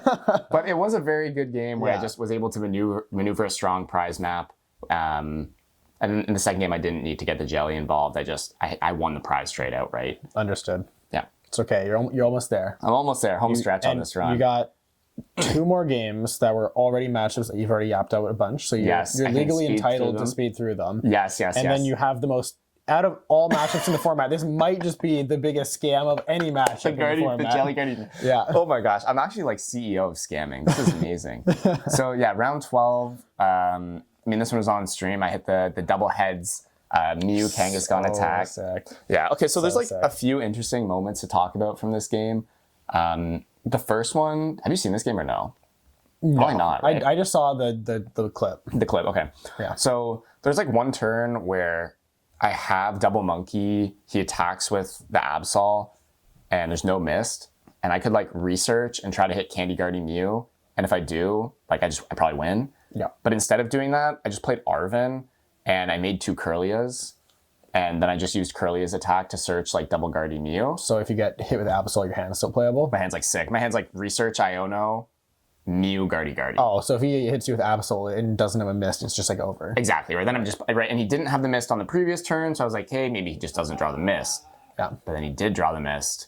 He attaches it to the Absol, he snipes my hand, kind of annoying. And then what I end up doing on the next turn is just Did he usually take your Mew there? Is that what he did? He took my Iono, which I think was good. He had like a 10-card hand. Okay. And I end up at the end of the game, I have to go for the 6 prize kill on the Kangaskhan. Yeah. Because I don't have an Iono, because he's like constantly ripping them. So yeah, I think that was a correct discard from him, especially given he had the mist. Yeah. And so then I just like attack with my Mew. I don't Candy Guardy. I evolve to Guardy. I attack with Mew. I discard a boss from his hand, right? I'm trying to protect my Guardy, trying to deny.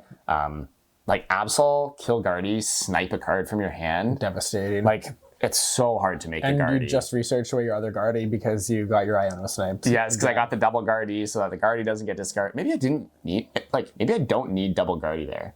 Like, is he really discarding my Guardy if I just get one? I mean, depends on how many Guardy outs you have in deck, I guess. It's not like it's actually all that likely if you play an Iono. I could whiff. You could definitely just whiff a Guardy, right? So, I mean, if you're able to play some defense with discarding your opponent's boss, it doesn't sound so bad. I guess if you run into a hand where they have double boss, it's really bad for you. And it was a large hand. Like, he had like 10 plus cards. Right, and if he's discarding your Ionos, you kind of know his hand's going to be good. Right. Yeah. And if he just has double boss, it's like so bad. Yeah. But anyways, so then he gets the Mist. I attack in with the Mew. I discard boss. And then he Kangaskhan's into a boss, kills my Guardy. Yeah. He goes down to... What's he on now? I think he's on two prizes now at this point. He's killed Guardy and he's killed two little guys. Yeah. Yeah. And then what I want to do on this turn, he's got the Petrunt in the back. So the Petrunt's taking the last prize. Yeah, we are going to roll some dice.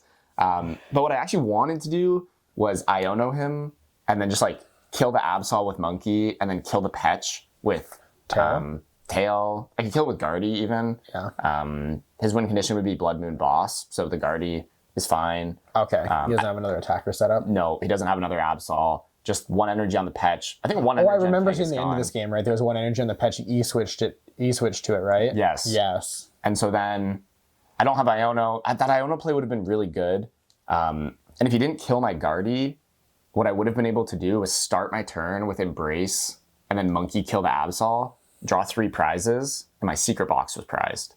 So if I hit Secret Box off the prizes, there's my Iono. Yeah. But he did kill my Guardy, so I have to start my turn with Arven for Candy Guardy. Yeah. Now I can't Iono, and we just go for it on the Kangaskhan. That's my only out. And we hit that every time. And we hit that every time. Apparently, yeah. We actually hit that twice in the tournament. Dude. Now. It's kind of crazy. But once you didn't want it. Yeah, once it was actually bad. So you're not actually that lucky. Yeah. I'm actually kind of unlucky. You're kind of unlucky, right? No, I definitely had some good luck here. And then the second game, I just kind of frillish. And it's a 1-0. Yeah. And then round 13, I hit Ryuki Okada. He actually beat me at NAIC. That was the first time we played, so I wanted some revenge. I got it here. That was nice. He's a nice player, very, very good, very respectful. And what even really happened in this game? These were interesting games as well. We did end up playing 3 because one of the games, I think game 1, I scam him. Like, he goes first, he doesn't trolley, I frillish. He just like doesn't really play the game, and it's quick. Yeah, very good. And then game 2 goes pretty long. I'm trying to think what happened. This isn't one of the games where he's playing for Absol. For Eviltal. He's playing aggressively for prize trade here. He like gets a few early with the Absol, and then he's got like the Petch powered up in advance. And he ends up like kind of checkmating me where he has Absol and then he has Petch. And he gets down to like Latias 2 prizes. Yeah, like he has like Latias, Kangaskhan. And he also pre-benches Blood Moon. Yeah. And so it gets to a point where like I'm trying to set up for the same play I set up for against Bulin, where I kill the Absol and the Petch on the same turn. Yeah. But he just like has a Blood Moon on the board and a lot of draw power. Got Kangaskhan on board. Kangaskhan on board, Nestball Fez. Gears, Boss, right? And then I would take 5. He would get CC as well as an arrow. Right. Yeah. So many outs. And then, I just end up in an end game where I get checkmated and he just like wins the game with the Blood Moon. Yep. I think I actually made a mistake in that game where like if somehow I had Jellicent in play, I could like kill the Absol with Monkey and then kill the Petrunt with Jellicent. Yeah. And then I'm like item locking him and I feel a lot better about that. Yeah, a lot of his outs are items. A lot of his outs are items like Gears, Countercatcher, Nestball for Fez, right? Trolley, if he didn't play Trolley yet. Trolley. Countercatcher.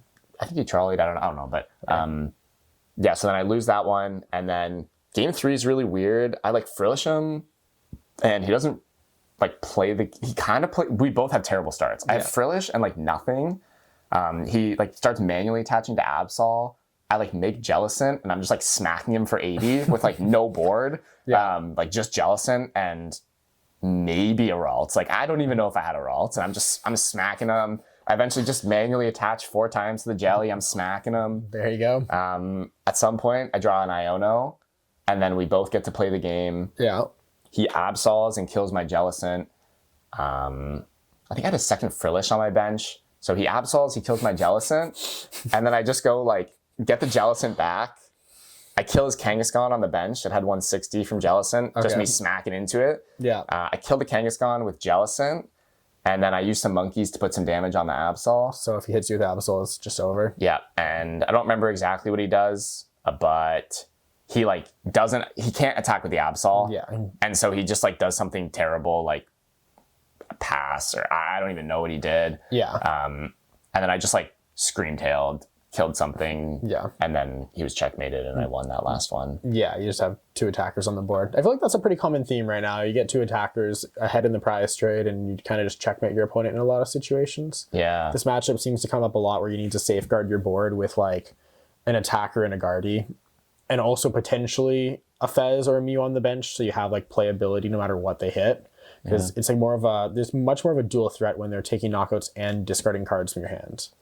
Yeah, and I do end up getting Fez on the board a lot of the time. Yeah. I actually quite enjoy like tanking the prize trade a bit, like going down a few. Yeah. To just play a more stable board, get Mew and Fez on the board, be less worried about Yveltal because you're like Ionoing them lower when you're killing the Absol. Yeah. And like ideally they have 3 prizes and you're not activating CC.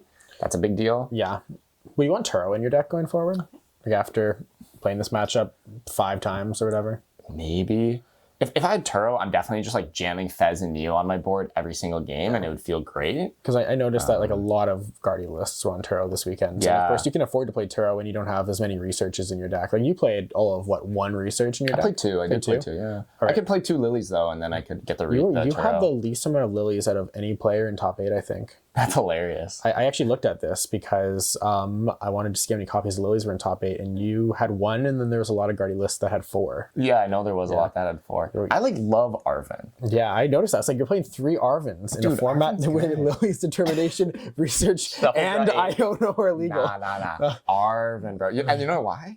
Because turn 1, Arven for Air Balloon, Nest Ball, Frillish. And then we get them with the Frillish Shuffle, man. Oh my god. One of the Dengo games, I actually Arven box, and then I got turn 1, Air Balloon, Charm on the Frillish, and then we're denying Vitality Band, Soul Rock. Oh my gosh. It felt really good. It felt really good. I do really like Arven. Okay. Yeah. And I also think Arven lets you play a lot of like mediocre turns that just end up being good enough. Yeah. Like just like Arven for like Secret Box. Yes, Secret Box, but even just like some turns where you just like Arven for like an Evo and a Nest Ball, and you just like have a weak turn and kind of fall behind a bit, and you just like find a way to come back. Yeah. Whereas like when you Lily, like yes, you can Candy Guardy sometimes and be like crazy, but sometimes you can also just like draw really bad, and it's more volatile. It's very volatile. Yeah. Yeah, and then my pal Ian Robb gets scammed by Jellicent as well. This is actually, I have like a really bad record versus Ian. I think I'm like, before this. Okay, we're good. We don't even need it. Yeah, we don't even need it. I think before this event, I was like 0-2-1 against him. So I got my first win on the board. That felt good. I had a one-sided rivalry with him. I'm sure he paid no notice to that record. But well, I'm 0-1 against him now too. So. You're 0-1 against him. Yeah, I have a one-sided rivalry. Yeah, He'll probably get me a few more times in the future. He's pretty good. He's pretty good at Pokemon. He's a very good player. Like 5 or 6-time regional champion. Yeah, and he's also taking out the Magic tournaments as well. Pro Tour champion or second place or whatever. Yeah, he's just really good at card games too, right? Yeah, really good at card games. And so I mean the game's on stream, but pretty much game 1 he jellies me, my jelly dies, I lose. Game 2, I made a mistake where I prized my 3rd vessel and I didn't realize it. And so there was a point where I needed to vessel for double dark to like attach to monkey and then next turn attach to the other one. But I had an Arven. So I was like, oh, I'm just going to Arven for vessel next turn and get the other dark and discard the psychic. Right. But then the vessel's prized, I can't find the dark, and I just like end up almost never making my 3rd monkey. Scary. Which results in me like almost losing, but my jelly was still just enough to like, it got a lot of damage on it. My jelly died, but I just rotted it back or whatever. Got the jelly out again. I frillished them for a turn and then I got the jelly. Just unreal, man. Just abuse of item lock. Yeah. Just foul. But then I pretty much, and then game 3 I just bully him. I get the jelly up. He doesn't. His is prized. I get triple monkey and like he concedes. And we fist bump. No. But that was a good game. That felt good. And then I lost to Mr. Regional Champion. And that was my tournament. Pretty good. I feel like I definitely got away with having some poor prep. The Jellicent, I mean, like I just went through my run. I think I got free wins from Jellicent like 5 times, something like that. Don't sleep on the Tyranitar, though. The Tyranitar. Tyranitar's diabolical. Man. Another way to get free wins? Yeah. We love it. We love to hear it. And it's Dark type. So you farm Guardy. You're farming Guardy. In theory. In theory. That's the thing, man. All these dark decks farm Guardy in theory. Yeah. But the deck just has so many options. And yeah, I don't think I'm taking up Chow's offer on that. You see his tweet? No, I just saw him like saying that, does he want to money match people? Yeah, he's like, all these dark decks are terrible and Guardy beats them all. Let's do a money match. I don't know if I'm taking him up on that offer. I'm kind of scared. Right. I also have to bet on myself against H Chow, which is a pretty scary offer. Yeah, he's going to play it perfectly, right? He's probably better at Pokemon than I am, to be fair. Or at least better at Guardy than I am. Mm-hmm. Probably better at Pokemon, too. Yeah, he does have a few regional championships under his belt. He has the right to say that for sure. I think so. Well, that was a whole lot of yapping. Yeah, that was a long yap. That might have been 2 hours of yap. That's a whole yap. I'm glad we got it on camera, though, because I will probably look at this in the future and not remember any of my games. And now I have something where I will remember my games. The recorded log, yeah, that'll be good. So I like that. Yeah. I also wanted to say, and I'm not going to talk about it all because we've been on air-ish for too long. They've put a regional on Canadian Thanksgiving for 3 years in a row. Yes. And us Canadians are not down with it, or at least Canadians that want to do something on Thanksgiving, which includes me. And me as well. So Pokemon, put it on a different October weekend, please. There are a lot of weekends in the year that are not Canadian Thanksgiving. We do exist. Please give us Vancouver back as well. We are very sad. We are very sad.